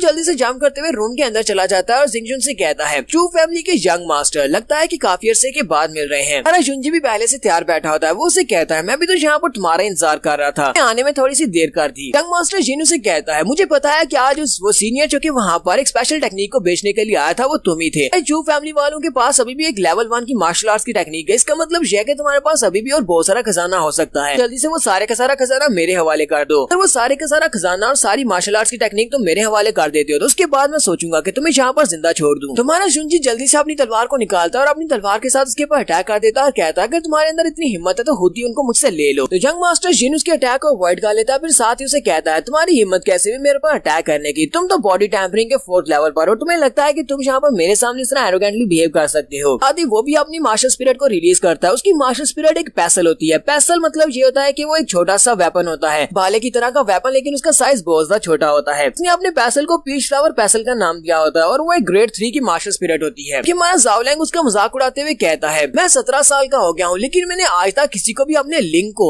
वेपन के तौर पर यूज करते हुए नहीं देखा, तुमने तो अपने ही लिंक जहाँ पर मार्शल स्पिरिट के तौर पर यूज कर लिया है, देखना मैं तुम्हारे लिंक को भी तोड़ दूंगा। क्योंकि उसकी जो मार्शल स्पिरिट होती है यानी कि उसका जो पीच फ्लावर पैसल होता है वो लिंक की तरह का ही लग रहा होता है, इसी वजह से वो उसका मजाक उड़ा रहा होता है। तो वो उसे कहता है मेरा ये वाला जो पैसल है यानी तुम जिसे तुम लिंक कह रहे हो इसे सिर्फ और सिर्फ लड़कियां एंजॉय कर सकती हैं, लेकिन तुम्हारे जैसे कमीनों को तो मैं इसे मारने के लिए यूज करता हूँ। साथ ही वो अपने पैसल के साथ उसके ऊपर अटैक करता है। वो अपने एनर्जी के साथ उसको कंट्रोल कर रहा था और उसका पैसल क्योंकि साइज में छोटा होता है वो बड़ी स्पीड के साथ उड़ता हुआ जाता है और जुंजी के ऊपर बार बार अटैक होता है। जुंजी उसके सारे अटैक्स को अवॉइड कर लेता है। यंग मास्टर जिन उसे कहता है क्या तुम्हें लगता है कि तुम यहाँ पर बार बार मेरे अटैक्स को डॉज कर पाओगे, कितनी बार तुम मेरे अटैक्स को डॉज कर सकते हो। तो हमारा जुंजी भी वहाँ पर अपनी पावर्स को यूज करते हुए सामने एक बैरियर बनाता है और उस बैरियर के साथ उसके पैसल को ब्लॉक करता है और उसे कहता है आज देखना मैं तुम्हारे इस लिंक के 2 टुकड़े कर दूंगा। तो जैसे उसका पैसल जाकर उसके एनर्जी शील्ड के साथ टकराता है। लिंग जुन अपने हाथ को यूज करते हुए उसके ऊपर अटैक करता है, जिसकी वजह से उसका पेसल दो टुकड़े हो जाता है। तो ये एक सोल वेपन होता है। तो सोल वेपन के टूटने की वजह से जिस बंदे का वो वेपन होता है उसको भी नुकसान पहुंचता है। तो मास्टर जिन की मुंह से ब्लड निकलना शुरू हो जाता है और कहता है ऐसा कैसे हो सकता है, मेरी मार्शल स्पिरिट तो ग्रेड 3 की मार्शल स्पिरिट थी, फिर तुमने इसको यहाँ पर इतनी आसानी से कैसे तोड़ दिया। तो जुनजी उसे कहता है तुम्हारे पास बस इतने ही एबिलिटीज थी और इतनी सारी थोड़ी बहुत एबिलिटीज के साथ तुम यहाँ पर मेरी चू फैमिली में आकर मुझे मारने की कोशिश कर रहे थे, लेकिन मैं तुम्हारी जिन फैमिली को यहाँ पर किस तरह नाइलेट करता हूँ। जबकि जिन फैमिली का यंग मास्टर मरेगा तो जिन फैमिली को बहुत बड़ा नुकसान होने वाला है। मास्टर जिन भी इस बात से काफी ज्यादा घबरा जाता है और कहता है मुझे यहाँ से भागना होगा। वो बड़ी स्पीड से बाहर की तरफ भागना स्टार्ट करता है। जुनजी उसे कहता है क्या तुम्हें लगता है कि तुम यहाँ से भागकर जा सकते हो। वो जल्दी से आगे बढ़ता है उसके ऊपर अटैक करने के लिए। तो उसी वक्त यंग मास्टर जिन की गर्लफ्रेंड भी नीचे उतर आती है। वो अपने हाथ में नाइफ लेकर उसके ऊपर अटैक करती है। हमारा जुनजी उसके अटैक को अवॉइड कर लेता है। वो उसके अटैक को अवॉइड करने के साथ ही अपने पास से एक ब्लेड निकालता है और उस ब्लेड को सामने की तरफ फेंक देता है कि वो उसके ऊपर अटैक कर सके। मास्टर जल्दी से अपनी गर्लफ्रेंड को अपने सामने खड़ा कर देता है ताकि वो ब्लेड उसकी गर्लफ्रेंड को लगे और उसकी गर्लफ्रेंड बेचारी बहुत ज्यादा जख्मी होकर वहीं पर गिर जाती है। जुनजी यंग मास्टर जिन को मारने के लिए आगे बढ़ता है और उससे कहता है तुम तो वाकई में घटिया इंसान हो। तुमने अपनी गर्लफ्रेंड को यहाँ पर शील्ड के तौर पर यूज कर लिया कि वो तुमसे कितना ज्यादा प्यार करती है। हमारा जुनजी उसके मुंह पर जबरदस्त पंचेस मारता है जिससे वो वहीं पर गिर जाता है। पता नहीं इसने यहाँ पर यंग मास्टर जिन को जान से मार दिया या फिर इसको सिर्फ जख्मी किया है, क्योंकि यहाँ पर इस डिटेल नहीं बताई जा रही। इसके बाद हमारा जुनजी वापस से अपने कल्टीवेशन रूम में आ जाता है और कहता है मुझे यहाँ पर अपनी कल्टीवेशन को तेजी से आगे बढ़ाना होगा, क्योंकि इस कमीने के यहाँ पर आने की वजह से मेरी कल्टीवेशन स्पीड कम हुई है। अब मुझे जल्दी से जल्दी कल्टीवेट करना होगा क्योंकि बहुत ही जल्दी फैमिली क्लैन मीटिंग होने वाली है। अरे जुनजी के पास उसकी जो नेमलेस स्टॉर्म है वो कहता है फिलहाल के लिए मैं नेमलेस कल्टीवेशन टेक्निक को मास्टर करने की कोशिश कर रहा हूँ, क्योंकि उस स्टॉर्म के अंदर काफी सारी टेक्निक्स लिखी हुई है। साथ ही वो अपने पास से बॉडी टेम्परिंग पिल को निकालता है और उस पिल को खा जाता है। उस पिल को खाने के साथ वो अपनी बॉडी को भी टेम्पर कर रहा है। जुनजी कहता है पता नहीं यहाँ पर ये वाली पिल्स खाने के बाद ये मुझे ब्रेक थ्रू करने की इजाजत देंगी या नहीं, क्योंकि मैं यहाँ पर ब्रेक थ्रू करना चाहता हूँ और अगले लेवल पर पहुंचना चाहता हूँ और साथ ही अपनी मार्शल स्पिरिट यानी कि अपनी तलवार को भी ब्रेक थ्रू करवाना चाहता हूँ। जुनजी यहाँ पर एक स्पेशल टेक्निक को मास्टर करने की कोशिश कर रहा है जिसको विंड थंडर स्वर्ड टेक्निक कहा जाता है। जी कहता है ये एक बहुत ही स्पेशल टेक्निक है जिसकी पूरे 3 लेवल्स हैं। इसके 3 लेवल्स हैं, लेकिन फिलहाल के लिए मुझे लगता है कि मैं सिर्फ एक ही लेवल को मास्टर कर पाऊंगा। जुनजी कहता है मैं फिलहाल के लिए इसके पहले मूव जिसको शिफ्टिंग विंड कहते हैं उसी को मास्टर कर सकता हूँ। तो वो वहाँ पर शिफ्टिंग विंड को सीखने की कोशिश कर रहा होता है। थोड़ी देर के बाद वहाँ पर ब्रेक थ्रू कर लेता है। जुनजी क्योंकि अपने रीइंकार्नेशन स्टोन के अंदर है, बाहर का 1 दिन और यहाँ के 5 दिन है और उसके पास सिर्फ 2 ही दिन बचे थे अपनी क्लैन मीटिंग के लिए। तो 10 दिन के अंदर अंदर वहाँ पर ब्रेक थ्रू कम्प्लीट कर लेता है। यहाँ पर इसने अपनी पहली मार्शल आर्ट टेक्निक को भी मास्टर कर लिया है। फाइनली जो अपने रूम के अंदर से बाहर निकलता है, जब अपने रूम से बाहर निकलता है तो उसके सामने उसकी वाइफ खड़ी होती है। उसकी वाइफ ने नए कपड़े पहने होते हैं। वो उसे कहती है हम लोग फैमिली क्लैन मीटिंग में जा रहे हैं, क्या मेरी ये ड्रेस ठीक है। उसे कहता है चाहे तुम कुछ भी पहन लो तुम हमेशा बहुत ज्यादा प्यारी लगती हो। तो साउहा भी वहीं पर पहुंच जाता है और उसे कहता है यंग मास्टर मैंने सब कुछ तैयार कर दिया, चलो चलने का वक्त हो चुका है। मास्टर उनसे कहता है चलो फिर ठीक है फैमिली क्लैन मीटिंग में चलते हैं और चलकर उन सभी लोगों को बता देते हैं कि पैट्रियार्च कौन है। हमारा जुनजी अपने दोस्तों को अपने साथ लेता है और चल पड़ता है। ये सभी लोग फैमिली पैट्रियार्च मीटिंग की तरफ जा रहे हैं। तो यहाँ पर जितने भी लोग हैं वो सभी लोग चू फैमिली के मेंबर्स हैं। वो सभी लोग इसकी तरफ देख रहे होते हैं और काफी ज्यादा हैरान भी होते हैं और खुश भी हो रहे होते हैं। वैसे कुछ जो यहाँ पर मुंह बनाकर खड़े होते हैं वो लोग कहते हैं ये कमीना यहाँ पर क्या कर रहा है और ऊपर से ये साथ अपने इस लड़की को भी ले आया है, एक नौकरानी के साथ शादी करके इसने हमारी चू फैमिली का नाम खराब कर दिया। तो लोग वहाँ पर खुश हो रहे होते हैं। वो लोग ये सोचकर खुश हो रहे होते हैं कि आज जो एल्डर्स हैं वो इस लड़के को फाइनली पैट्रियार्च की गद्दी के ऊपर से हटा देंगे, क्योंकि पैट्रियार्च की सील इस लड़के के पास है और इस लड़के के पास से वो सील ले ली जाएगी। यंग मास्टर चू और उसके साथ उसके दोस्त बहुत ज्यादा घबराए हुए होते हैं उन सभी लोगों की बातें सुनकर। जुनजी फैमिली मेंशन के बाहर जाकर रुक जाता है और अपने दोस्तों से कहता है तुम लोग यहीं पर रुककर इंतजार करो, मैं अंदर जा रहा हूँ। और वो खुद वहाँ पर अंदर चला जाता है जहाँ पर उसके सामने तीनों ग्रेट एल्डर्स बैठे होते हैं और उन तीनों ग्रेट एल्डर्स के साथ बाकी के सारे एल्डर्स और मेंबर्स भी मौजूद होते हैं। जब वहाँ पर जाता है तो ग्रेट एल्डर उसे कहते हैं मेरे पास इतना ज्यादा फालतू टाइम नहीं है कि मैं तुम्हारे साथ यहाँ पर आसपास की बकवास बातें कर सकूँ। मैं सीधी मुद्दे की बात पर आता हूँ। तुम्हारे पास जो फैमिली पैट्रियार्च की सील है वो जल्दी से मुझे वापस कर दो। हमारा जुनजी उन सभी लोगों को याद दिलाता है। वो उनसे कहता है जब हमारी चू फैमिली यहाँ पर राइज पर थी सभी लोगों में हमारी चू फैमिली सबसे ज्यादा महान फैमिली हुआ करती थी, सिर्फ और सिर्फ मेरे फादर की वजह से। मेरे फादर इस फैमिली के पैट्रियार्च थे और उन्होंने यहाँ पर तुम्हारी फैमिली को पूरे ज़ीफेंग सिटी में सबसे मशहूर फैमिली बना दिया था। मेरे फादर अभी तक जिंदा है क्योंकि उनके मरने की कोई भी खबर नहीं है। तो तुम लोग यहाँ पर मुझसे उसकी सील को कैसे ले सकते हो, क्योंकि मैं उनका बेटा हूँ। तो यहाँ पर ये वाली सील मेरे पास रहेगी। ये हमारे क्लैन के रूल्स के मुताबिक पैट्रियार्च की जो सील होती है वो जनरेशन टू जनरेशन उसी की जनरेशन को जाएगी जो पहला पैट्रियार्च था। तो मेरे फादर अगर मर भी चुके हैं तो उसके मरने के बाद भी मैं उसका बेटा हूँ, तो ये वाली गोल्डन सील तो अब मेरे पास ही रहेगी और मैं तुम्हारा नया पैट्रियार्च बनूंगा। एल्डर उसकी बात सुनने के बाद हंसना शुरू कर देते हैं और कहते हैं हाँ ये बात वाकई में सच है कि तुम्हारा फादर एक बहुत ही महान इंसान था, वो यहाँ का पैट्रियार्च था। तब हमारी फैमिली ने बहुत ज्यादा तरक्की की थी। लेकिन साथ ही वो उसे कहते हैं लेकिन क्या तुम इस बात को भूल चुके हो, तुम्हारे फादर की कई गलतियों की वजह से ये सब कुछ हुआ था। हमारी चू फैमिली की ये हालत हो चुकी है। पर अटैक में हमारे बहुत सारे एक्सपर्ट्स मर चुके हैं। तो तुम्हारा फादर कहाँ गया? वो तुम्हारी माँ को ढूंढने के लिए चला गया। उसने अपनी चू फैमिली को छोड़ दिया। वो एक गद्दार है। उसके बाद आज देखो हमारी हालत क्या हो चुकी है। दूसरी छोटी फैमिलीज भी हमें यहाँ पर अपनी आंखें दिखाते हैं। सब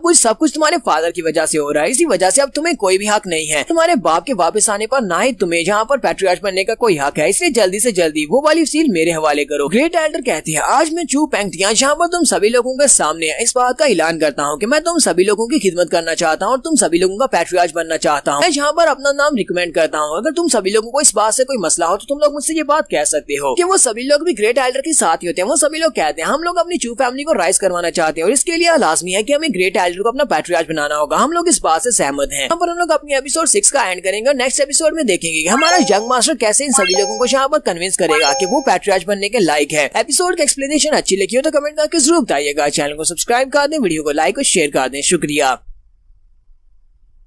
तो गाइस कैसे हैं आप सब लोग। स्वर्ड किंग के एपिसोड 7 के साथ हाजिर हो। तो लास्ट एपिसोड के एंड पे हमने देखा था कि हमारा यंग मास्टर चू फैमिली मीटिंग में पहुंच जाता है जहां पर ग्रेट एल्डर चू पेंगटियां सभी लोगों से कहते हैं मैं यहाँ पर अपने पैट्रियार्चशिप की अनाउंसमेंट करता हूँ कि मुझे यहाँ पर अपना पैट्रियार्च बना लो तो मैं तुम सभी की फैमिली को राइज करवा दूंगा। वहाँ पर जो लोग होते हैं वो सभी लोग कहते हैं हम लोग इस बात से सहमत है। ग्रेट एल्डर को हमारा नया पैट्रियार्च बन जाना चाहिए। जबकि हमारा जुनजी ये तो बहुत ज्यादा छोटा है, ये पैट्रियार्च बनने के लायक नहीं है। जुनजी ग्रेट एल्डर की बात सुनने के बाद कहता है ग्रेट एल्डर आप तो वाकई में बहुत ज्यादा वंडरफुल है और आपके पास ऐसे तरीके भी होंगे आप जिससे फैमिली को राइज करवा सकते हैं। जुनजी अपने ग्रेट एल्डर से कहता है ग्रेट एल्डर अब जबकि आप हमारे पैट्रियार्च बनना चाहते हैं तो मैं यहाँ पर आपसे सिर्फ 2 सवाल पूछना चाहूंगा, क्या आप मेरे सवालों के जवाब देंगे। तो पैट्रियार्च उसे कहते हैं हाँ क्यों नहीं, सवालों का जवाब देने में क्या बुराई है, चलो पूछो तुम क्या सवाल पूछना चाहते हो। जुनजी कहता है जैसा कि आपको पता है कि हमारी फैमिली इस वक्त बहुत ज्यादा डिक्लाइनिंग में क्यों है, क्योंकि कभी हमारी फैमिली एक ग्रेट फैमिली हुआ करती थी। अगर आप हमारी फैमिली के पैट्रियार्च बन जाते हैं तो मुझे ये बताएं कि आप हमारी फैमिली के पैट्रियार्च बनने के बाद आप क्या करेंगे। आपका मकसद तो यही होगा कि आप बहुत सारा पैसा इकट्ठा करें, फैमिली के लिए पैसा इकट्ठा करेंगे। ग्रेट पैट्रियार्च उसे कहते हैं हाँ ये तो जाहिर सी बात है, फैमिली को दोबारा से राइज करवाना है तो हमारी फैमिली में बहुत सारा पैसा इकट्ठा करना होगा। सबसे पहला मकसद यही होगा कि मैं यहाँ पर ट्रेड को ज्यादा बढ़ाऊं जिसकी वजह से हमारी फैमिली में ज्यादा पैसा आ सके और हम लोग बहुत सारा पैसा इकट्ठा करेंगे। तो जुनजी से कहता है सेकंड एल्डर तो मेरा दूसरा सवाल ये है, आपने कहा कि आप क्लैन के लिए ज्यादा से ज्यादा पैसा इकट्ठा करना चाहते हैं तो मुझे ये बताएं कि आप एक पूरे साल में हमारी चू फैमिली के लिए कितना ज्यादा पैसा इकट्ठा कर सकते हैं। ग्रेट एल्डर से कहते हैं हमारे यहाँ पर टाउन के अंदर बहुत सारी एलिज है और वहाँ पर बहुत सारे रिसोर्सेज हैं, उन सारे रिसोर्सेज को यूज करते हैं मुझे लगता है कि मैं पूरे साल का कम से कम 1 लाख सिल्वर कॉइन्स तो इकट्ठा कर ही सकता हूँ जिससे हमारी फैमिली काफी अच्छे से राइज कर सकती है। तो वो सभी लोग जो बात सुनने के बाद बहुत ज्यादा खुश हो जाते हैं और कहते हैं आज तो वाकई में बहुत ज्यादा महान है, ये पूरे साल के 1 लाख सिल्वर कॉइन्स इकट्ठा करने की बात कर रहे हैं। 1 लाख सिल्वर कॉइन अगर हमारी फैमिली में हर साल आना शुरू हो जाए फैमिली तो बहुत ज्यादा वेल्थी हो जाएगी और बहुत ही जल्दी हमारी फैमिली बहुत ही ज्यादा तरक्की करेगी। हमें तो ये बात वाकई में मंजूर है। हम लोग ग्रेट एल्डर को अपना पैट्रियार्च बनाने के लिए तैयार हैं। सभी गरीब लोग जिन लोगों ने कभी पैसा नहीं देखा वो सभी लोग यहाँ पर सिर्फ 1 लाख सिल्वर कॉइन्स पर ही मान जाते हैं और खुश हो रहे होते हैं कि ग्रेट एल्डर को पैट्रियार्च बना दिया जाए। हमारा जुनजी उसे कहता है ग्रेट एल्डर तुमने कहा कि तुम पूरे साल का 1 लाख सिल्वर कॉइन्स इकट्ठा करोगे, लेकिन मुझे लगता है कि ये इनकम बहुत ज्यादा कम है। अगर तुम सिर्फ और सिर्फ इतनी इनकम में इकट्ठा कर सकते हो साल की तो फिर इसका मतलब यह है कि मैं तुमसे ज्यादा क्वालिफाइड हूँ पैट्रियार्च बनने के लिए।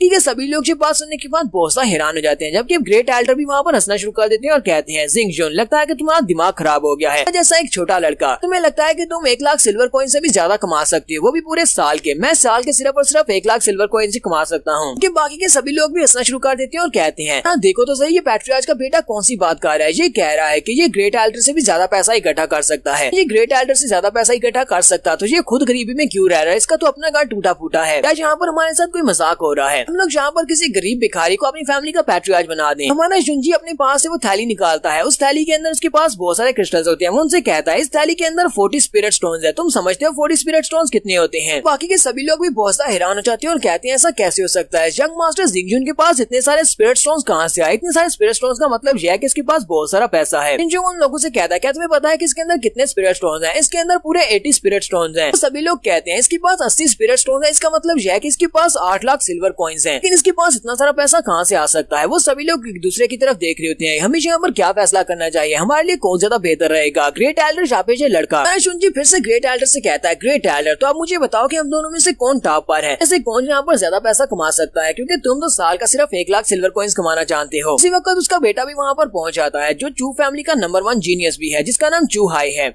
चूहाई वहाँ पर आता और कहता है जिंगजुन, तुम्हें क्या लगता है कि सिर्फ और सिर्फ पैसा कमा लेने से तुम फैमिली के पैट्रियार्च बनने के लायक बन जाते हो? सिर्फ और सिर्फ पैसा होने से कोई भी फैमिली पैट्रियार्च नहीं बन सकता। जिंगजुन उसे कहता है अब इस बात का क्या मतलब है? चूहाई उसे कहता है यहाँ पर सभी लोगों को ये बात अच्छी तरह से पता है कि तुम फैमिली के कचरे हो, तुम कचरे से ज्यादा कुछ भी नहीं, क्योंकि तुम्हारे पास जो मास्टर स्पिरिट है लेवल 1 की मास्टर स्पिरिट है। तुम एक पैसे के ढेर के ऊपर ही क्यों ना बैठे हो, अगर तुम बहुत ज्यादा कमजोर हो तो तुम फैमिली पैट्रियार्च बनने के लायक नहीं हो। जुंजी उसे कहता है जिस तरह तुम यहाँ पर बात कर रहे हो, मुझे लगता है कि एक बंदा जिसके पास पैसा हो और साथ में वो एक कचरा ना हो फैमिली पैट्रियार्च बनने के लायक है, क्या तुम यही कह रहे हो? वो उसे कहता है हाँ मैं यही कह रहा हूँ। तो जुंजी से कहता है तो फिर तुम मुझे ये बताओ कि मैं यहाँ पर तुम्हें किस बात को कैसे साबित करूँ कि मैं एक कचरा नहीं हूँ। चूहाई उसके सामने आकर खड़ा हो जाता है और उसे कहता है ये तो बहुत ज्यादा आसान है, तुम्हें यहाँ पर मुझे फाइट में हराना होगा। अगर तुम मुझे हरा देते हो तो इसका मतलब ये है कि तुम कचरे नहीं हो। साथ ही वो सोच रहा था मैं बॉडी टेम्परिंग के 6 लेवल पर हूँ, जब ये बॉडी टेम्परिंग के 4th लेवल पर है। तो जिसके पास जो मास्टर स्पिरिट है वो भी लेवल 1 की मास्टर स्पिरिट है, जो कि बहुत ही बेकार सी है। नहीं लगता कि यहाँ पर फाइट करके मुझसे फाइट में जीत सकेगा, तो पहले मेरे चैलेंज को एक्सेप्ट नहीं करेगा। चूहाई उसे कहता है तुमने क्या सोचा है? जुंजी से कहता है मैंने सोच लिया, चलो फिर ठीक है यहाँ पर फाइट करते हैं और मैं तुम्हें दिखाता हूँ कि मैं कचरा नहीं हूँ। बाकी के सभी लोग बहुत ज्यादा हैरान हो जाते हैं और कहते हैं जिंगजुन को क्या हो गया, ये चूहाई को चैलेंज कैसे कर सकता है, जबकि उसे भी अच्छी तरह से पता है कि चूहाई हमारी फैमिली का सबसे जीनियस और टैलेंटेड लड़का है। चूहाई उसकी बात सुनने के बाद कहता है तो फिर ठीक है तुमने मेरे चैलेंज को एक्सेप्ट कर लिया, तो यहाँ पर फाइट करते हैं। लेकिन ये फाइट इतनी आसानी के साथ खत्म नहीं होगी, वो साथ ही अपनी मास्टर स्पिरिट को रिलीज करता है। इसे में एक सीन बाहर का भी दिखाते हैं। अब वो लिu जियांग दोनों बाहर दरवाजे के बाहर बैठे होते हैं और इंतजार कर रहे होते हैं। लिu जियांग कहती है काफी देर हो चुकी है लेकिन जुंजी अभी तक बाहर नहीं आया, यानी मेरा जुंजी कैसा होगा, क्या वो ठीक होगा या नहीं? उसे कहता है तुम्हें बिल्कुल परेशान होने की जरूरत नहीं है, वो बिल्कुल ठीक होगा, मैं फिर भी तुम्हारे लिए अंदर जाकर देकर आता हूँ। वो चुपते हुए अंदर की तरफ जाना स्टार्ट करता है, जबकि नेक्स्ट सीन में अंदर का दिखाया जाता है। जुंजी चूहाई से फाइट करने के लिए वहाँ पर ग्राउंड में आ जाता है। वो दोनों एक दूसरे के सामने खड़े होते हैं, जबकि बाकी के सभी लोग सोच रहे होते हैं यहाँ पर हो क्या रहा है, पैट्रियार्च के बेटे ने इस चैलेंज को एक्सेप्ट क्यों कर लिया, कहीं वो पागल तो नहीं हो गया, जबकि उसे पहले से पता है कि उसके पास जीतने का कोई भी मौका नहीं है। चूहाई के पास जो मास्टर स्पिरिट है वो ग्रेड 3 की मास्टर स्पिरिट है, वो एक डीमन वुल्फ है और बहुत ज्यादा पावरफुल है। ये लोग अभी यहीं पर खड़े देख ही रहे होते हैं कि फाइट स्टार्ट होगी। इन फाइट के स्टार्ट होते ही चूहाई अपनी मास्टर स्पिरिट यानी डीमन वुल्फ को रिलीज करता है, जो कि बड़ी स्पीड से निकलता है और हमारे जुंजी के ऊपर अटैक कर देता है। जुंजी जल्दी से अपनी तलवार को निकालता है और उसके अटैक को वहाँ पर ब्लॉक करने की कोशिश करता है। अपनी तलवार को सामने की तरफ करते हुए उसको ब्लॉक करता है, लेकिन वो पीछे की तरफ हट जाता है क्योंकि उसे काफी बड़ा झटका लगता है, वो काफी दूर जाकर लुढ़कता हुआ जाता है। चूहाई भी हमारे जुंजी से कहता है तुम्हें तो डॉज करने की काफी ज्यादा एबिलिटीज आती है, तुमने वाकई में यहाँ पर काफी अच्छे से डॉज किया, देखना तुम ज्यादा देर तक डॉज नहीं कर पाओगे, मैं सिर्फ और सिर्फ 3 मूव्स में तुम्हारा किस्सा खत्म करने वाला हूँ। साथ ही वो फिर से अपने डीमन वुल्फ को आगे की तरफ भेजता है हमारे जुंजी के ऊपर अटैक करने के लिए। उसका डीमन वुल्फ बड़ी स्पीड से आगे बढ़ता है और हमारे जुंजी के ऊपर अटैक करता है, जबकि हमारा जुंजी फिर से अपनी तलवार को सामने की तरफ करते हुए उसके पंजों को ब्लॉक करने की कोशिश करता है। इसी दौरान वो अपने पंजे के साथ हमारे जुंजी के ऊपर अटैक करता है, जिसकी वजह से हमारे जुंजी के कंधे के ऊपर बाजू के ऊपर एक कट लगता है और वो काफी जख्मी हो जाता है। वो भी पीछे की तरफ हटता है और कहता है इसके पंजे तो काफी ज्यादा तेज है। चूहाई उसे कहता है मुझे बताओ कि मेरे डीमन वुल्फ के शार्प क्लास तुम्हें कैसे लगे? तो मेरे डीमन वुल्फ ने तुम्हें सिर्फ और सिर्फ पंजा मारा, थोड़ी देर की बात देखना ये तुम्हारे सर को अपने दांतों से चबा रहा होगा। हमारा जुंजी वहाँ पर खड़ा खड़ा सोच रहा होता है इसकी मास्टर स्पिरिट मुझसे ज्यादा स्ट्रॉन्ग है और इसकी कल्टीवेशन लेवल मुझसे ज्यादा है, तो मैं इससे हेड ऑन फाइट नहीं कर सकता, मुझे इस फाइट को क्विकली एंड करना होगा, मुझे अपनी बची कुची पावर को एक ही मूव में यूज करना पड़ेगा। चूहाई उसे कहता है तुम्हें यहाँ पर टॉप बनने की जरूरत नहीं है, अभी भी तुम्हारे पास एक मौका बाकी है, तुम्हें बस मेरे सामने घुटने टेकर माफी की भीख मांगनी है और उसके बाद वो गोल्डन सील मुझे 2 जहां से दफा हो जाओ। कि हमारा जुंजी आगे हंसना शुरू कर देता है और उसे कहता है तुम्हें किसने कह दिया कि मैं यहाँ पर तुमसे माफी मांगने वाला हूँ? जुंजी यहाँ पर अपनी तलवार के साथ स्पेशल मार्शल आर्ट टेक्निक के पहले मूव जिसका नाम शिफ्टिंग विंड होता है उसको यूज करता है। कि चूहाई उसे कहता है तुम्हें क्या लगता है कि तुम यहाँ पर इस मूव को यूज करके मुझसे जीत पाओगे? मैं तुम्हें अपने ही इस डीमन वुल्फ के क्लास के नीचे दफन करने वाला हूँ। और उसका डीमन वुल्फ फिर से उसके ऊपर अटैक करने के लिए आगे बढ़ता है। डीमन वुल्फ हमारे जुंजी के ऊपर अटैक कर रहा था, जुंजी उसके अटैक्स को फिर से अवॉइड कर रहा था और साथ ही वो वहाँ पर अपने स्पेशल विंड वाले मूव को यूज कर रहा था, जिसकी वजह से वहाँ पर काफी सारा हवा का प्रेशर निकलता है। जाहू को भी दिखाते हैं, जाहू उन लोगों के बीच में से निकलने की कोशिश कर रहा था और वहीं पर छुप कर देख रहा होता है कि उसका यंग मास्टर वहाँ पर फाइट कर रहा है। जुंजी डीमन वुल्फ से फाइट करते हुए अपने शिफ्टिंग मूव को यूज करते हुए बड़ी स्पीड से आगे गुजर जाता है और साथ ही वो चूहाई के कंधे के ऊपर कट लगाकर आगे गुजरता है, जिसकी वजह से चूहाई का कंधा वहाँ पर जख्मी हो जाता है। चूहाई वहीं पर जख्मियों का नीचे गिर जाता है और कहता है ऐसा कैसे हो सकता है, तुमने मुझे यहाँ पर जख्मी कैसे कर दिया? तो फैमिली में मुझसे ज्यादा स्ट्रॉन्ग कोई भी नहीं है, मैं चू फैमिली का सबसे स्ट्रॉन्गेस्ट यंग मास्टर हूँ। नहाई अपनी तलवार को उसकी गर्दन के करीब रखते हुए कहता है तुम इस मैच को हार चुके हो, चलो जल्दी से अपनी हार मान लो। बाकी के सभी लोग बहुत ज्यादा हैरान होते हैं और कहते हैं ऐसा कैसे हो सकता है, मास्टर कैसे जीत गया? कि हमारा जाहू चिल्लाकर कहता है मुझे लगा ही था कि हमारा यंग मास्टर इसी मैच को जीतेगा, क्योंकि यंग मास्टर ने इस नई तलवारबाजी की टेक्निक को सिर्फ 2 दिन पहले ही सीखा है। इन 2 दिन पहले वो सीखे हुए मूव को यूज करते हुए इन्होंने इसको हरा दिया। बाकी के सभी लोग भी हैरान हो जाते हैं और कहते हैं ये यहाँ पर क्या बकवास कर रहा है, किसने 2 दिन पहले इस नई मार्शल आर्ट्स टेक्निक को सीखा है? 2 दिन पहले सीखी हुई टेक्निक के साथ यहाँ पर हमारे सबसे जीनियस लड़के को कैसे हरा सकता है? सभी के साथ साथ चूहाई भी ये बात सुनने के बाद बहुत ज्यादा हैरान हो जाता है कि सिर्फ 2 दिन में इसने तलवारबाजी की नई टेक्निक कैसे सीख ली। इसी के साथ ही वो पागलों की तरह वहाँ पर बातें करना शुरू करता है और कहता है मुझे इस बात पर बिल्कुल भी भरोसा नहीं है, मैं इस बात को मानने को तैयार नहीं हूँ कि तुम्हारा जैसा एक कचरा रातों रात इतना ज्यादा अमेजिंग कैसे हो गया। तुम एक कचरे थे और आज भी एक कचरे हो। तुम्हारा जुंजी से कहता है चूहाई तुम पहले से इस मैच को हार चुके हो, इसी वजह से आज मैं तुम्हें यहाँ पर वार्निंग दे रहा हूँ कि आज के बाद से मुझे एक पैट्रियार्च की तरह मानना शुरू कर दो, मेरी रिस्पेक्ट करना शुरू कर दो, तुम्हारे लिए ये बात बिल्कुल भी अच्छी नहीं होगी। चूहाई उसकी बात सुनने के बाद कहता है लगता है कि तुम मरना चाहते हो तो तुम मुझसे इस तरह की बात कर रहे हो। उसी वक्त ग्रेट एल्डर आगे बढ़ते हैं और अपने बेटे चूहाई से कहते हैं तुम पीछे हटो, मुझे इससे बात करने दो। तो ग्रेट एल्डर आगे बढ़कर उसे कहते हैं जुंजी ये बात तो वाकई में सच है कि इस वक्त तुम्हारे पास स्ट्रेंथ भी है, तुम्हारे पास पैसा भी है और तुम वाकई में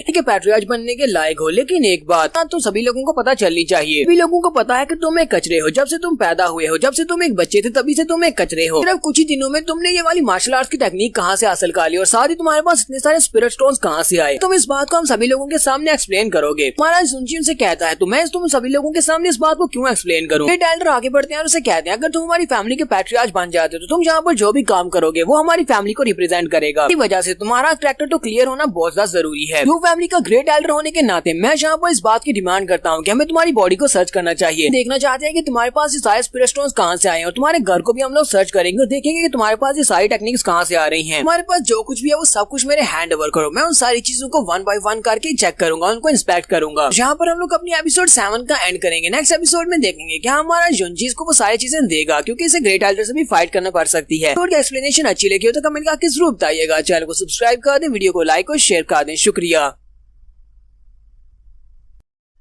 तो गाइस कैसे हैं आप सब लोग। स्वर्ड किंग की एपिसोड 08 के साथ हाजिर हूँ। तो लास्ट एपिसोड के एंड पे हमने देखा था कि ग्रेट एल्डर हमारे स्वर्ड किंग से कहते हैं अगर तुम हमारी चू फैमिली के पैट्रियार्च बनना चाहते हो तो तुम्हारा हर एक एक्शन हमारी चू फैमिली को रिप्रेजेंट करेगा। यहाँ पर तुमने इतने सारे पैसे शो करवाए और साथ में इतनी पावर शो करवाई, लगता है कि तुम्हें यहाँ पर अपनी इंस्पेक्शन करवानी चाहिए। तुम्हारे पास जो कुछ भी वो सब कुछ मुझे दे दो, मैं उन सभी को थॉरली चेक करूंगा और उसके बाद इस बात का फैसला करूंगा कि तुम हमारी चू फैमिली के पैट्रियार्च बनने के लायक हो या नहीं। तो हमारा जुंजी उसे कहता है तुम यहाँ पर मुझसे मेरी चीजें मांग रहे हो, ये तो ऐसे लग रहा है जैसे कि तुम मुझे लूटने की कोशिश कर रहे हो, वो भी दिन दहाड़े। जबकि सेकंड एल्डर चिल्लाकर उसे कहते हैं कि तुम्हारी हिम्मत कैसे हुई हमारे फर्स्ट एल्डर के सामने इस तरह बात करने की, तुम तो यहाँ पर बिल्कुल गिल्टी बंदे की तरह ही बात कर रहे हो, ऐसे लगता है कि तुम ही ने यहाँ पर कोई ना कोई क्राइम किया है। तो ग्रेट एल्डर कहते हैं मुझे लगता है कि तुमने यहाँ पर शुरुआत से हमसे कोई चीज छुपा कर रखी हुई है, तो हमें वो सारी चीजें चेक करनी चाहिए। चू फैमिली में तुम किसी से कोई भी चीज नहीं छुपा सकते अगर तुम्हें पैट्रियार्च बनना है। तो ग्रेट एल्डर यहाँ पर अपनी फैमिली गार्ड से कहते हैं फैमिली गार्ड चलो जल्दी से आगे बढ़ो और इस लुनाटिक को पकड़ लो और इसको पकड़कर डंजन में डाल दो, मैं इसको थॉरली चेक कर सकूं, मैं चेक कर सकूं कि इसके पास कौन कौन सी चीजें और इसने क्या क्या छुपा कर रखा हुआ है। तो गार्ड्स भागते हुए आगे बढ़ते हैं और आकर हमारे जुंजी को चारों तरफ से घेर लेते हैं। उनके पास उनके बाले होते हैं क्योंकि हमारा जुंजी उन सारे गार्ड से कहता है तुम सभी गार्ड्स का मकसद क्या था। तुम सभी गार्ड्स का मकसद ये था कि चू फैमिली के मेंबर्स की रक्षा करनी है, लेकिन तुम यहाँ पर चू फैमिली की रक्षा करने की बजाय उन्हीं के यंग मास्टर के ऊपर अपने बाले तान रहे हो। सभी लोग पागल हो चुके हैं और साथ ही वो अपनी पावर को यूज करते हुए अपनी तलवार को घुमाता है और उन सभी के बाले वहीं पर काट देता है, जिससे वो सभी लोग भी बहुत ज्यादा घबरा जाते हैं। हमारा जुंजी उन सभी की तरफ गुस्से के साथ देखता है और कहता है सभी लोग पीछे हट जाओ। चूहाई जो कि पहले हमारे जुंजी से मार खा चुका होता है वो फिर से उसे कहता है जुंजी तुम्हारी सारी की सारी स्कीम सभी के सामने आ चुकी है, तुम यहाँ पर कोई ना कोई गद्दारी कर रहे हो, चू फैमिली के पैट्रियार्च बनने के लायक नहीं हो, लेकिन फिर भी तुम यहाँ पर सभी के सामने ड्रामा क्यों कर रहे हो। जबकि तुमने यहाँ पर अपने आप को बंदी बनाने से मना कर दिया और तुमने हमारे गार्ड्स के ऊपर भी अटैक किया है, तो मैं तुम्हें यहीं पर इसी जगह के ऊपर सजा देने वाला हूँ। वो साथ ही अपने पास से अपने डीमन वुल्फ को फिर से निकालता है, डीमन वुल्फ के साथ हमारे जुंजी के ऊपर फिर से अटैक कर देता है। जुंजी अपनी तलवार को निकालकर सामने की तरफ करते हुए उसको ब्लॉक करता है।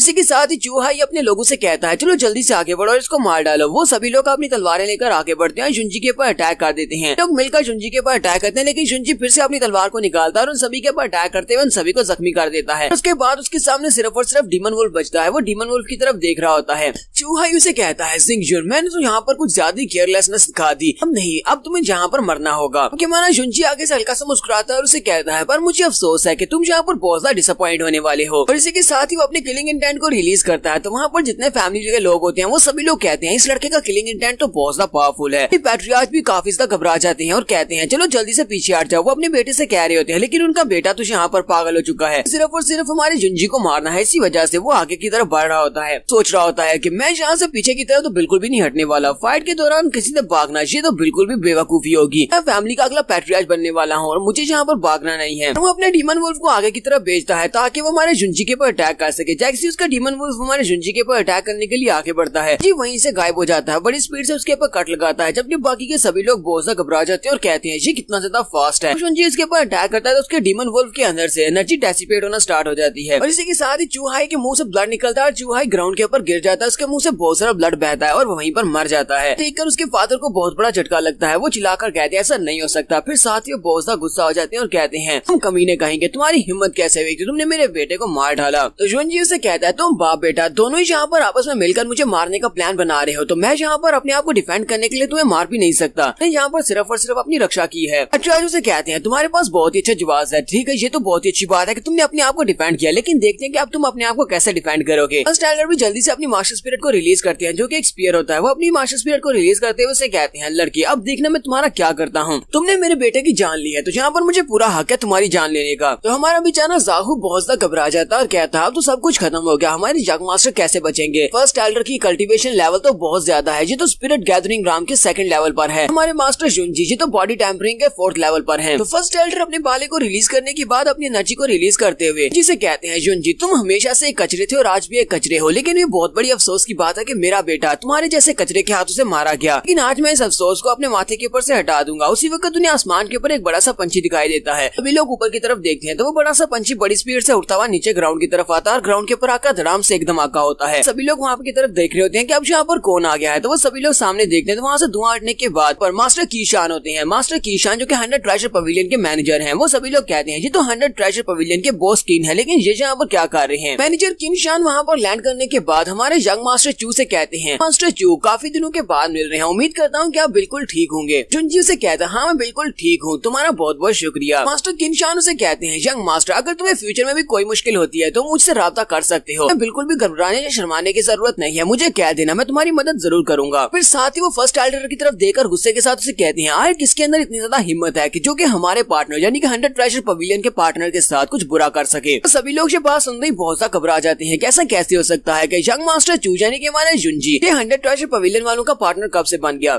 तो फर्स्ट एल्डर बॉस्किन से कहते हैं बॉस्किन ये हमारा अपना फैमिली का मसला है, मैं उम्मीद करता हूँ कि तुम हमारी फैमिली के मसले में अपनी टांग नहीं अड़ाओगे, ये तुम्हारे लिए बिल्कुल भी अच्छा नहीं रहेगा क्योंकि ये फैमिली का मसला है। इस लड़के ने यहाँ पर मेरे बेटे को मार डाला और मेरे बेटे को मारने की वजह से अब मुझे अपना बदला लेना है, इसी वजह से अब मैं इस मार लड़के को मारने वाला हूँ। तो मास्टर किनशान गुस्से के साथ से कहते हैं आए तुम लोग हमारे 100 ट्रेजर पवेलियन को समझते क्या हो, क्या तुम्हें क्या लगता है कि मैं कौन हूँ, तुम्हारी हिम्मत कैसे हुई मेरे सामने बात करने की, तुम्हें लगता है कि जब मैं किनशान यहाँ पर बात कर रहा हूँ तब तुम्हें यहाँ पर बात करने का हक भी हासिल है। इसी के साथ ही मास्टर किनशान लोगों से कहती है मेरी बात को कान खोलकर सुन लो, अगर तुम में से किसी ने भी हमारे यंग मास्टर चू को नुकसान पहुंचाने की कोशिश की तो मैं किनशान तुम सभी लोगों को इसका बदला जरूर दूंगा, वो भी 100 गुना ज्यादा। फर्स्ट एल्डर किनशान की बात सुनने के बाद काफी गुस्सा होते हैं, फिर साथ ही अपने लोगों से कहते हैं चलो यहाँ से चलते हैं और वो पीछे की तरफ मुड़ जाते हैं। उसके वहाँ से चले जाने के बाद मैनेजर किन हमारे यंग मास्टर चू से कहते हैं मुझे माफ करना अगर मैंने यहाँ पर तुम्हारी चू फैमिली के खिलाफ कुछ ज्यादा कड़े अल्फाज को इस्तेमाल कर दिया हो। तुम्हारा जुंजी उसे कहता है कोई बात नहीं, तुम यहाँ पर जस्टिस की बात कर रहे हो और जस्टिस के लिए अगर थोड़े कड़वे अल्फाज को इस्तेमाल करना पड़ भी जाए तो कोई फर्क नहीं पड़ता। साथ ही मास्टर किनशान अपने लोगों से कहते हैं चलो जल्दी से यहाँ पर आओ। उनके पास एक डब्बा होता है, वो उस डब्बे को ओपन करते हैं तो उसके अंदर काफी सारी पिल्स की बॉटल्स रखी होती हैं। मास्टर किनशान से कहते हैं यंग मास्टर चू के अंदर टोटल 30 बॉटल्स हैं और इन सारी बॉटल्स के अंदर बॉडी टेम्परिंग पिल्स हैं, 30 bottles of spirit nourishing pills हैं और इसके साथ साथ कुछ बॉटल्स इसमें ऐसी भी हैं जिनके अंदर हाई स्पिरिट स्कैटरिंग लिक्विड भी है। ये सारी की सारी पिल्स और लिक्विड ये सारी की सारी हमारी मास्टर यूजैन ने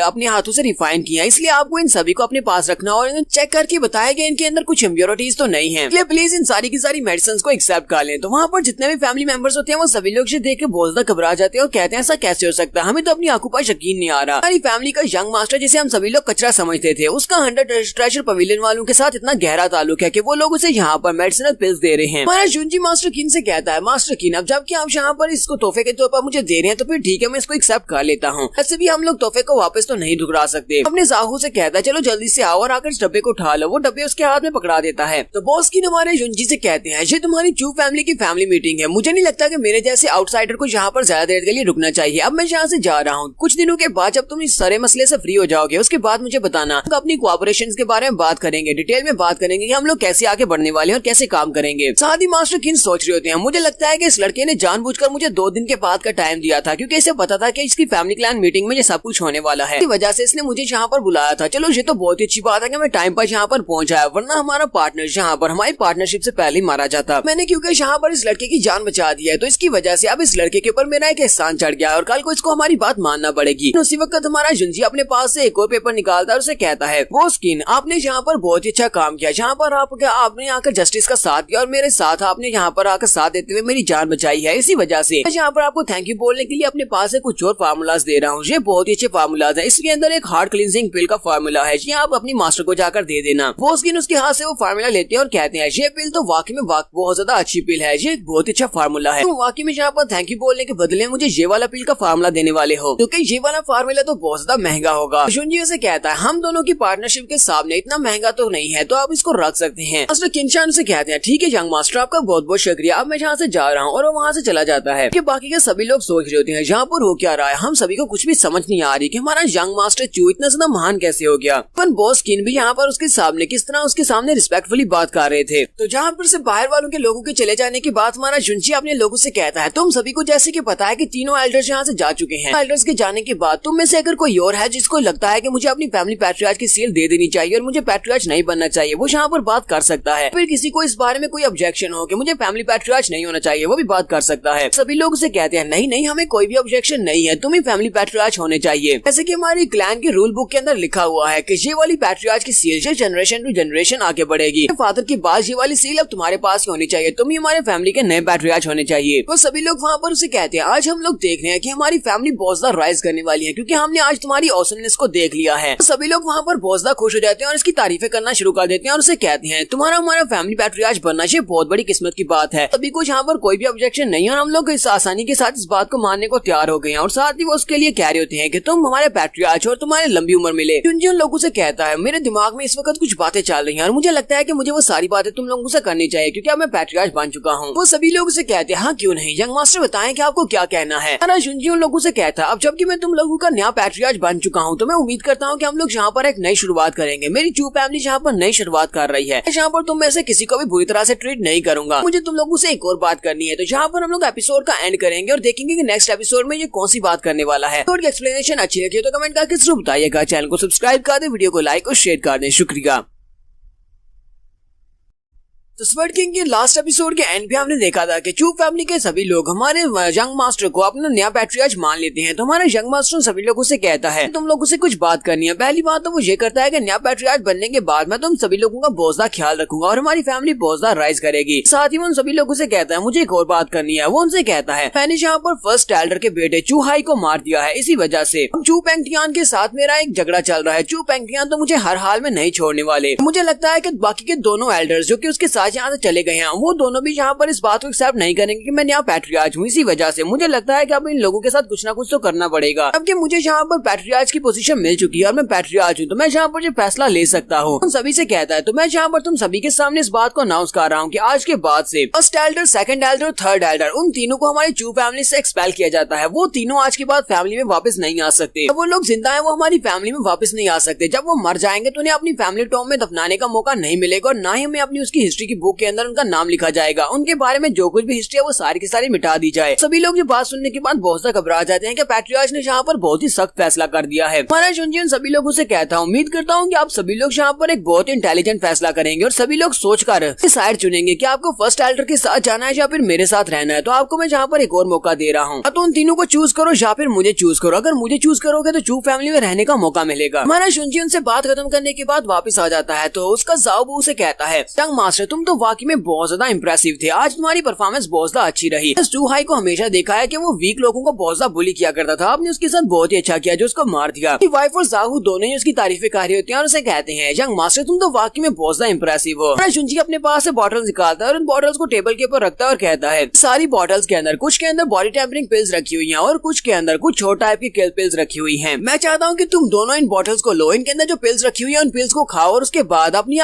मास्टर स्पिरिट को मटेरियलाइज करने की कोशिश करो, ताकि तुम लोग भी अपनी मास्टर स्पिरिट को यूज कर सको, क्योंकि मैं हमेशा तुम लोगों को बचाने के लिए नहीं आने वाला। जुंजी में से 4 बॉटल अपने जाहू को देता है और 4 बॉटल अपनी वाइफ को दे देता है। तो जाहू उन 4 बॉटल्स को देखकर बहुत सा हैरान होता है, कहता है, यंग मास्टर क्या मैं यहाँ पर सही देख रहा हूँ, कहीं मेरी आंखें खराब तो नहीं होगी, क्या आप ये सारी की सारी बॉटल मुझे देने वाले हैं? पिल्स मेरे लिए हैं। जुंजी से कहता है, क्या तुम्हें लगता है कि ये बॉटल्स बहुत ज्यादा है? अगर तुम्हें लगता है ज्यादा है तो तुम इनमें से कुछ मेरी वाइफ को दे सकते हो, ल्यूसियान को दे दो। सारी बॉटल्स को उठा लेता है और कहता है, नहीं नहीं, ये सारी की सारी मेरी है और मैं इन सभी पिल्स को बहुत ही अच्छे से इस्तेमाल करूंगा। हमारा जुंजी यहाँ पर सीरियस होकर जाहू से कहता है, जाहू मुझे तुमसे कुछ और बात करनी है, क्योंकि आज यहाँ पर फाइट हुई और फाइट के बाद मुझे लगता है कि मुझे अपनी कल्टीवेशन को बढ़ाना होगा। चूहाई के साथ फाइट करने के दौरान मुझे वहाँ पर कुछ कम्प्रीहेंशन मिली है और मुझे उनको रिफाइन करने के लिए कुछ टाइम की जरूरत है। जैसे मैं क्लोज डोर ट्रेनिंग में जाने वाला हूँ। इस क्लोज डोर ट्रेनिंग के दौरान मैं तुम्हें यहाँ पर एक जिम्मेदारी सौंप कर जाने वाला हूँ। मैंने 100 ट्रेजर पवेलियन वालों के साथ फैंक्सी माउंटेन के ऊपर से जड़ी बूटियां लाकर उन सभी जड़ी बूटियों को बेचकर उनका 50% शेयर लेने की बात की थी। मेरे पास मैप है और उनके पास लोग हैं, हम उनकी मैन पावर को यूज करेंगे, लेकिन ये सब कुछ लीड करने के लिए मैं जहाँ पर ये सारी जिम्मेदारी तुम्हें दे रहा हूँ। मैं जहाँ पर तुम्हें सब की पूरी अथॉरिटी दे रहा हूँ। मैं तुम्हें वो मैप दूंगा, उस मैप को यूज करते हुए तुम उन 100 ट्रेजर पवेलियन के लोगों को फैंक्सी माउंटेन के ऊपर लेकर जाना और वहाँ से जड़ी बूटियां लेकर आना, अपनी निगरानी में ये सारा काम करवाना। ये बात सुनते ही जाओ शर्माते हुए कहता है, क्या वाकई में यंग मास्टर आप सारी अथॉरिटी मुझे देने वाले हैं? यंग मास्टर जुंजियो से कहता है, हाँ ये सब कुछ तुम्हारे हाथों से ही हैंडल होने वाला है, तुम्हें ये सब कुछ खुद ही संभालना होगा। यहाँ पर कोई भी ऐसा नहीं होगा जो तुमसे सवाल पूछ सके। तुम्हारे पास मेरा बैज होगा, यानी कि तुम वहाँ पर मेरी जगह के ऊपर काम करोगे। और फिर साथ ही हमारा जुंजियो से कहता है, मैं चाहता हूँ कि तुम अपनी मर्जी से कुछ ऐसे लोगों को पिक करो जो कि काफी ज्यादा स्ट्रॉन्ग हो और उन सभी को कुछ अच्छे से ट्रेन करना, ताकि वो सभी लोग चू पेंगटियान के खिलाफ फाइट करने के लायक हो सके और हमें प्रोटेक्ट कर सके। उसे कहता है, यंग मास्टर आपको बिल्कुल भी परेशान होने की जरूरत नहीं है, आपने मुझे जो जिम्मेदारी दी है मैं जिम्मेदारी को जरूर पूरा करूंगा। जुंजी आगे बढ़ता है और उसे कहता है, हाँ मुझे पता है कि तुम अपनी जिम्मेदारी को बहुत ही अच्छे से पूरा करोगे। तो ल्यूसियान उसकी वाइफ से कहती है, तो मेरे बारे में क्या, मैं यहाँ पर क्या करूँ, क्या मुझे कोई जिम्मेदारी नहीं मिलेगी? आगे बढ़ता है, उसके सर पे हाथ रखते हुए कहता है, तुम फिलहाल के लिए कल्टीवेट करो, तुम्हें अपनी सोल को मटेरियलाइज करना होगा, उसके बाद देखेंगे तुम क्या कर सकती हो। ल्यूसियान उसे कहती है, मैं यहाँ पर तुम्हारी हेल्प करना चाहती हूँ, मुझे बताओ कि मैं तुम्हारे लिए क्या कर सकती हूँ। जैसे कहता है, ल्यूसियान तुम मेरी साइड पर हो, तुम मेरी वाइफ बनकर मेरे घर पर हो, मेरे लिए इतना ही काफी है, मुझे इससे ज्यादा कुछ भी नहीं चाहिए। वो भी आगे से शर्माना शुरू कर देती है। तो उसके बाद हमारा जुंजी अपने रूम में चला जाता है। जुंजी अपने रूम में जाने के बाद अपने रीइंकार्नेशन स्टोन के अंदर चला जाता है, जहाँ पर वो एक दिन का 5 दिन गुजार सकता है। वहाँ पर बैठकर वो कहता है, बार की फैमिली मीटिंग बिल्कुल वैसी रही जैसी मैंने एक्सेप्ट की थी, तो यहाँ पर इस बारे में ज्यादा सोचने की जरूरत नहीं है कि वहाँ पर ये सब कुछ क्यों हुआ। इसलिए तो मैंने बॉस किन को वहाँ पर 2 दिन के बाद का टाइम दिया था। बॉस किन भी वहाँ पर पूरे टाइम पर आए हैं और उन लोगों ने आकर चू फैमिली के लोगों को जितना डरा दिया है, मुझे नहीं लगता कि थोड़ी देर के लिए वो लोग हमारे पर अटैक करेंगे। लेकिन ये प्रोग्रेस अभी भी काफी नहीं है, मुझे अभी बहुत ज्यादा स्ट्रॉन्ग बनना होगा, क्योंकि अगर मुझे चू पेंगटियान जैसे लोगों का अकेले सामना करना पड़े तो फिर मेरे लिए बहुत ज्यादा मुश्किल हो जाएगा। जुंजी अपने पास एक क्रिस्टल को निकालता है। वो क्रिस्टल को जब एक्टिवेट करता है तो उस क्रिस्टल के अंदर से डीमन वुल्फ बाहर निकलता है। जुंजी कहता है, जब मैंने वहाँ पर चूहाई को मारा था, तो चूहाई को मारने के बाद मैंने उसकी मास्टर सोल को वहाँ पर डिवावर कर लिया था और उसकी मास्टर सोल को मैं रिफाइन कर सकता हूँ। ये मेरे लिए बहुत ही अच्छी बात है कि मैं अपने नेमलेस टॉम के अंदर रखी हुई टेक्निक्स को यूज करते हुए किसी भी मास्टर स्पिरिट को अपनी बॉडी के अंदर एब्जॉर्ब कर सकता हूँ, बाद में उसकी पावर को रिफाइन कर सकता हूँ। जुंजी कहता है, तो चूहाई तुम यहाँ पर मीनिंगलेसली तो बिल्कुल भी नहीं मरे, तुम्हारे मरने से मुझे काफी फायदा होने वाला है। डीमन वुल्फ वहाँ पर बाहर निकलने के बाद हमारे जुंजी के ऊपर अटैक करने के लिए आगे बढ़ता है। जुंजी अपनी तलवार निकालता है और उसे कहता है, तुम यहाँ पर कर क्या रहे हो, तुम्हारा मास्टर मर चुका है, क्या तुम अभी भी यहाँ पर बेजर्क होना चाहते हो? चलो जल्दी से यहाँ पर मेरी बॉडी में रिफाइन हो जाओ, इस वजह से मेरी तलवार ब्रेक थ्रू करेगी और इसका लेवल बढ़ जाएगा। इसी के साथ ही हमारा जुंजी आगे बढ़ता है, उसके ऊपर अटैक करते हुए उसके माथे के ऊपर हाथ रखता है और उसे ग्राउंड के ऊपर दबा देता है, उसे सप्रेस करता है, जिसकी वजह से उसकी बॉडी के अंदर से एनर्जी निकलना स्टार्ट होती है। थोड़ी देर के बाद हमारा जुंजी उसे वहाँ पर एक क्रिस्टल में चेंज कर देता है। वो सारी की सारी मास्टर स्पिरिट एक क्रिस्टल बन जाती है। जुंजी कहता है, मैंने अपनी पिछली लाइफ में भी इसी तरह के क्रिस्टल को अपनी बॉडी में एब्जॉर्ब किया था। उस क्रिस्टल को एब्जॉर्ब करने की वजह से मेरी कल्टीवेशन बड़ी तेजी के साथ बढ़ी थी। उस वक्त मैंने एक लेवल 2 की मास्टर स्पिरिट की बॉडी के अंदर से एक एनर्जी क्रिस्टल को निकाला था, लेकिन ये तो एक लेवल 3 की मास्टर स्पिरिट है। इसलिए मैं इस बार में बिल्कुल भी श्योर नहीं हूँ कि अगर मैं इसको यहाँ पर डिवावर करता हूँ, यानी इसको एब्जॉर्ब करता हूँ, तो मेरी तलवार का ब्रेक थ्रू कितना कंप्लीट होगा। जुंजी उस क्रिस्टल को अपने हाथों में पकड़ता है और अपनी एनर्जी को रिलीज करते हुए उसको अपनी बॉडी के अंदर एब्जॉर्ब करने की कोशिश करता है, क्योंकि वो क्रिस्टल काफी ज्यादा हाई क्वालिटी का होता है, इसी वजह से उसे वहाँ पर काफी मुश्किल होती है। देर के बाद वहाँ पर इस क्रिस्टल को अपनी बॉडी के अंदर एब्जॉर्ब कर लेता है और उसकी जो तलवार होती है वो पहले से ज्यादा लेवल अप हो जाती है, यानी उसका ग्रेड बढ़ जाता है। जुंजी कहता है, मैंने अभी भी यहाँ पर ट्रांसफॉर्मेशन को एक्टिवेट ही किया है और इस क्रिस्टल की एनर्जी को एब्जॉर्ब करने के बाद मेरी मास्टर स्पिरिट का लेवल तो अब नहीं हुआ, लेकिन इसे कुछ यहाँ पर एट्रीब्यूट्स मिले हैं, यानी कि मेरी तलवार के अंदर कुछ नई पावर्स आ गई हैं जो कि इस डीमन वुल्फ की हैं। हमारा जुंजी यहाँ पर अपने उसी रूम के अंदर बैठकर काफी दिनों तक प्रैक्टिस कर रहा है। उसे 3 दिन हो चुके हैं और 3 दिन के बाद वो अभी भी यहाँ पर अपनी मास्टर स्पिरिट को रिफाइन करने की कोशिश कर रहा है। यहाँ पर उसे काफी ज्यादा मेहनत भी करना पड़ रही है। 3 दिन के बाद वो फाइनली इस काम में सक्सेसफुल रहता है और अपनी मास्टर स्पिरिट को लेवल अप कर लेता है। जुंजी को डीमन वुल्फ की एनर्जी को अपनी बॉडी में एब्जॉर्ब करने के बाद उसकी मास्टर स्पिरिट के अंदर उसके 2 एट्रीब्यूट्स आ गए हैं। पहला स्पिरिट एट्रीब्यूट तो यह है कि उसकी स्पीड उसको मिली है और दूसरा एट्रीब्यूट ये है कि उसकी कंसीलिंग पावर उसको मिली है कि वो अपनी तलवार की प्रेजेंस को हाइड कर सकता है और कोई भी महसूस नहीं कर पाएगा कि हमारा जुंजी किसी के ऊपर अटैक करने वाला, उसके पास वेपन भी है। हमारा जुंजी अपनी कल्टीवेशन कंप्लीट करने के बाद बाहर निकलता है तो सामने जाहू खड़ा होता है। जाहू उसे कहता है, यंग मास्टर तो तुम अपनी कल्टीवेशन कंप्लीट करके बाहर आ गए। जुंजी उसे कहता है, तुम्हें देखकर लगता है कि तुमने अपनी मास्टर सोल को मटेरियलाइज कर लिया है, क्या तुम मुझे दिखाओगे तुम्हारी मास्टर स्पिरिट क्या है? तो ताहू से कहता है यंग मास्टर आपने तो देखकर ही पहचान लिया कि मैंने अपनी मास्टर स्पिरिट को एक्टिवेट कर लिया। अच्छा ठीक है, मैं आपको दिखाता हूँ। वो जल्दी से अपनी मास्टर स्पिरिट को रिलीज करता है तो उसके पास एक टाइगर होता है। जैसे कहता है तो बिल्कुल भी बुरा नहीं है, तुम्हारे पास तो एक ग्रेड 3 की मास्टर स्पिरिट है, ये तो एक टाइगर है। ताहू से कहता है यंग मास्टर मैं बहुत ज्यादा मेहनत करूंगा और अपनी मास्टर स्पिरिट को बहुत ज्यादा पावरफुल बनाऊंगा और आज के बाद मैं आपके ऊपर कभी भी बोझ नहीं बनूंगा। फिर साथ ही वो अपने पास से बुक निकालता है और उससे कहता है यंग मास्टर मेरे पास एक लेजर है जिसके अंदर मैंने सारी की सारी जड़ी बूटियों के नाम और उनकी डिटेल्स लिखी हुई है, ताकि इसके ऊपर साइन करने से आपको पता हो कि उस माउंटेन के ऊपर से हमने कितनी सारी जड़ी बूटियों को हासिल किया है। और साथ ही वो उसे सारी बात बताता है कि जिस दिन आप क्लोज डोर ट्रेनिंग के लिए गए थे उसी दिन यहाँ पर 100 ट्रेजर पवेलियन के लोग आए थे और उन सभी लोगों को मैंने गाइड किया और उन सभी को मैं अपने साथ लेकर इसी माउंटेन के ऊपर गया था। जैसे जैसे तुमने कहा था वैसे बिल्कुल मैं मैप को फॉलो करते हुए वहाँ पर उनको अपने साथ लेकर गया। उनके साथ काफी सारे लोग थे और वहाँ से हमने जड़ी बूटियों को एक्सट्रैक्ट करना स्टार्ट किया। हालांकि वहाँ पर हम लोगों ने सिर्फ आउटर एरिया को ही अभी तक एक्सट्रैक्ट किया है, लेकिन वहाँ से हमें काफी सारी जड़ी बूटियां और काफी सारे क्रिस्टल्स भी मिले हैं।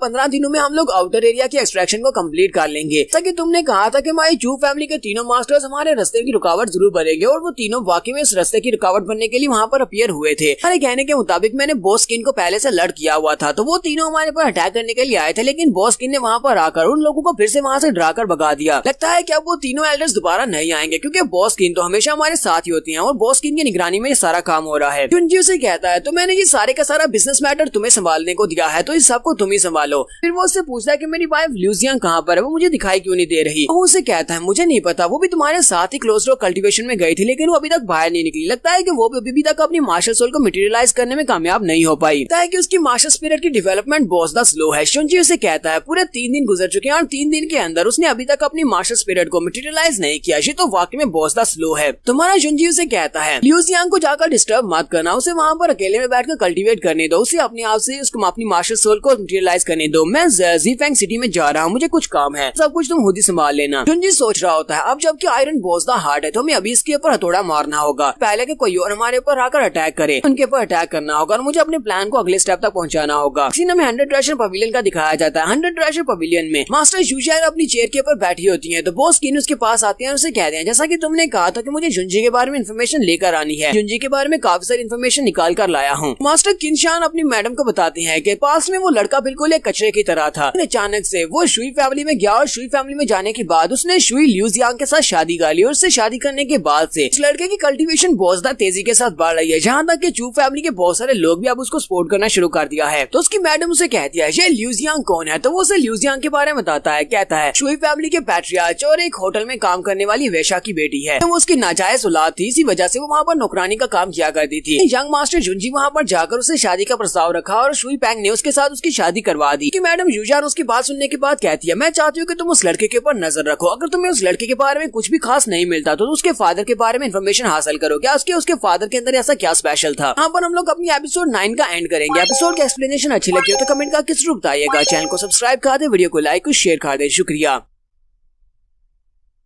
तो गाइस कैसे हैं आप सब लोग। स्वर्ड किंग की एपिसोड 10 के साथ हाजिर हो। तो लास्ट एपिसोड के एंड पे हमने देखा था कि मिस जूजान के पास बॉस किन आते हैं और उसे आकर डिटेल्स बताते हैं कि उसे जुनजी के बारे में जो कुछ पता चला है। जूजान उसे कहती है कि उसके बारे में और ज्यादा इन्फॉर्मेशन निकाल कर लाओ, चाहे उसके फादर के बारे में क्यों ना हो, मुझे सब कुछ पता होना चाहिए कि वो लड़का क्या है और क्यों है। फिर साथ ही मिस जूजान उससे पूछती है मुझे ये बताओ कि फैंगजी माउंटेन के ऊपर से जड़ी बूटियां निकालने के बारे में क्या वहाँ पर काम कैसे चल रहा है, क्या तुमने सारी जड़ी बूटियों को निकाल लिया। बॉस किन उसे कहते हैं वो काम तो बहुत ही अच्छे से चल रहा है, सिर्फ 3 दिन में हम लोगों ने बहुत ही अच्छा काम किया है। आउटर एरिया में जितनी भी जड़ी बूटियां थी वो सारी की सारी निकाल ली हैं। वो जड़ी बूटियां तो बहुत ज्यादा स्पेशल है और मुझे लगता है कि हम लोग इससे बहुत ज्यादा प्रॉफिट कमाने वाले हैं। जैसे हम लोग रिपर एरिया में जा रहे हैं वहाँ पर और भी ज्यादा जड़ी बूटियां और बहुत ज्यादा कीमती जड़ी बूटियां हैं। मिस जूजान उसे कहती है तुम्हें इन सारी जड़ी बूटियों के रिगार्डिंग यानी कि जड़ी बूटियों के एक्सट्रैक्शन के बारे में ज्यादा नहीं सोचना चाहिए। लगता है कि तुम्हें उस लड़के के ऊपर नजर रखनी चाहिए, उस लड़के जुनजी के ऊपर, क्योंकि उसका मकसद वहाँ से जड़ी बूटियां हासिल करना बिल्कुल भी नहीं है। तो लगता है कि वो किसी और चक्कर में है। उसे फैंगजी माउंटेन के ऊपर किसी ट्रेजर के बारे में पता होगा जिस ट्रेजर को ढूंढने के लिए उस लड़के ने हमें यहाँ पर अपना पार्टनर बनाया है ताकि हम लोग उसके साथ फैंगजी माउंटेन के ऊपर जा सकें। अगर तुम्हें उस लड़के के बारे में कुछ भी अजीब दिखाई देता है तो जल्दी से आकर मुझे रिपोर्ट करना। तो बॉस किन उसे कहते हैं यंग मिस क्या मैं जान सकता हूँ कि आप ये सब कुछ क्यों कर रही हैं, कि इसके पीछे रीजन क्या है। जूजान उसे कहती है क्या तुम्हें अभी भी लगता है तो लड़का यहाँ पर सिर्फ और सिर्फ जड़ी बूटियां हासिल करना चाहता है। क्या तुम्हें पता है कि उस लड़के ने मुझे जो फायर स्पिरिट स्कैटरिंग लिक्विड दिया था, साथ साथ उसने जो मुझे हार्ट क्लींजिंग पिल दी है वो कितनी ज्यादा स्पेशल है। मैंने अपनी सारी जिंदगी में इस तरह के कोई भी फार्मूलाज नहीं देखे। मैंने एंशिएंट बुक्स के अंदर भी सारे फार्मूला फार्मूलाज को चेक कर लिया, लेकिन वहाँ पर भी इन दोनों पिल्स के बारे में कोई भी फार्मूला नहीं लिखा हुआ। मतलब यह है कि ये एक बहुत ही हाई लेवल का और प्योर फार्मूला है जो कि इस लड़के को याद है।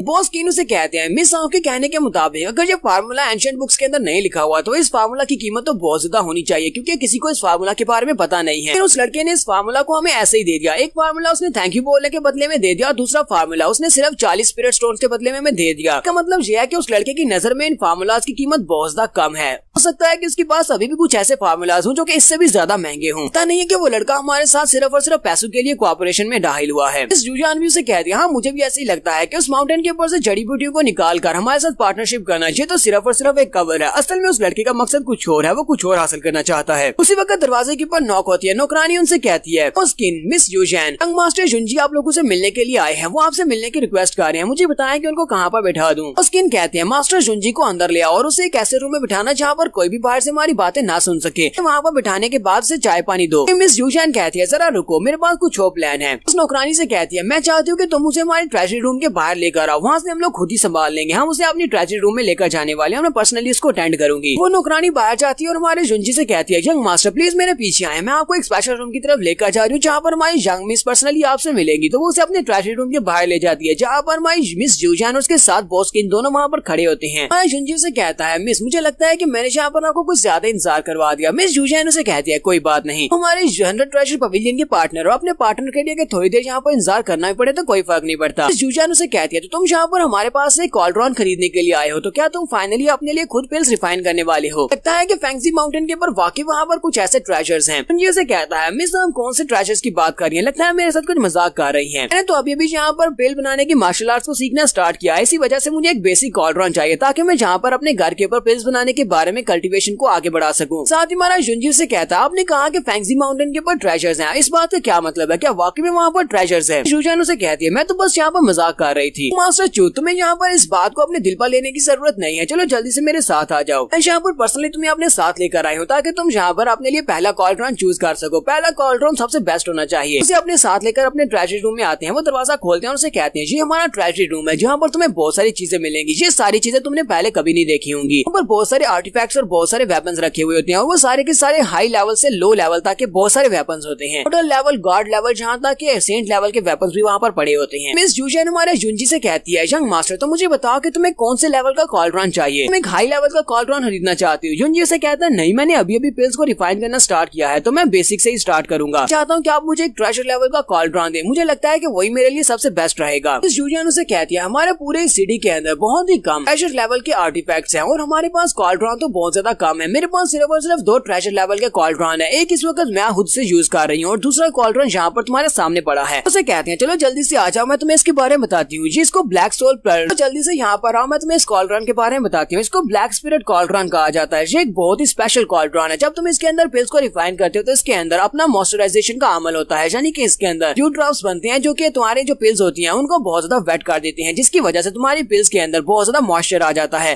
कॉल्ड्रॉन तुम्हारे लिए काफी ज्यादा अच्छा रहेगा, लेकिन इसको यूज करना थोड़ा बहुत मुश्किल हो सकता है। क्या तुम इसको हैंडल कर पाओगे? जुंजी आगे बढ़ता है, इस कॉल्ड्रॉन को देखकर कहता है, मुझे ये बताओ कि तुम ये कॉल्ड्रॉन मुझे कितने में बेचने वाली हो? यूजैन उसे कहती है, ये तुम्हें 100 स्पिरिट स्टोन में मिल जाएगा। तो ये किसी और के लिए होता, कोई और जहाँ पर इसको खरीदने के लिए आता, तो मैं इसे 200 से कभी भी सस्ते में नहीं बेचती, क्योंकि तुम्हारा हमारे साथ पहले से एक रिलेशनशिप है, तुम हमारे साथ पार्टनरशिप में हो। हाल ही मैं सिर्फ और सिर्फ 100 स्पिरिट स्टोन में इसको बेच दूंगी। जुंजी से कहता है, तुम कह रही हो कि ये पूरे 100 स्पिरिट स्टोन में बेचोगी, लेकिन मेरे पास तो सिर्फ और सिर्फ 20 स्पिरिट स्टोन है। मैं तुम्हें 20 स्पिरिट स्टोन एडवांस में दे सकता हूँ और उसके बाद हमारी पार्टनरशिप से जो पैसा आएगा तुम उसमें से पैसे काट लेना। यूजैन उसे कहती है, हाँ क्यों नहीं, जब तुम्हारी जड़ी बूटियों को हम लोग बेच देंगे तो उसमें से तुम्हारा शेयर भी तो निकलेगा, हम उसमें से तुम्हारे पैसे काट लेंगे। साथ ही हमारे जुंजी की नजर वहाँ पर एक बड़े से क्रिस्टल के ऊपर पड़ती है। वो उसे देखकर काफी हैरान होता है। बॉस कीन उसे कहते हैं, नजर काफी ज्यादा तेज है, तुमने यहाँ पर जिस चीज को देखा है वो एक ग्रीन जेड है। इसे तो इसको वेपन्स को टेम्पर करने के लिए यूज किया जाता है, लेकिन इसका साइज कुछ ज्यादा बड़ा है, इसी वजह से ये यहाँ पर हमारे ट्रेजरी रूम में पड़ा है, क्योंकि ये स्पेशल है। इसी वजह से इतना बड़ा ग्रीन जेड स्टोन हमने पहले कभी भी नहीं देखा हुआ। जुंजी उस ग्रीन स्टोन की तरफ देख रहा होता है और सोच रहा होता है, क्या ये वाकई में ग्रीन स्टोन है, और उसे लगता है कि उसके अंदर कुछ है। मिस यूजैन उसे कहती है, लगता है कि तुम्हें ये ग्रीन जेड स्टोन पसंद आया है, अगर तुम्हें वाकई में ये पसंद आया तो फिर ठीक है, मैं तुम्हें इसे गिफ्ट में दे सकती हूँ, लेकिन तुम्हें इसके बदले में 3 स्पिरिट स्टोन मुझे देना होंगे। जुंजी उसे कहता है, हाँ ठीक है, चलो ठीक है, इनको भी मेरे खाते में से काट लेना। जुंजी वो स्पिरिट स्टोन भी उनके पास से ले लेता है और स्पिरिट स्टोन और कॉल्ड्रॉन दोनों वो उनके पास से लेने के बाद कहता है, रही बात हमारी पार्टनरशिप के बारे में, मैं चाहता हूँ कि 100 ट्रेजर पवेलियन इसी तरह मेरी मदद करता रहे और मैं इसी तरह आगे बढ़ता करता रहूंगा। जूजान उसे कहती है हाँ क्यों नहीं, हम लोग हमेशा तुम्हें सपोर्ट करेंगे। जुनजी कहता है तो आपका बहुत बहुत शुक्रिया, अब मैं यहाँ से जा रहा हूँ, और वो वहाँ से चल पड़ता है। जूजान अभी वहीं पर खड़ी होती है कि उसी वक्त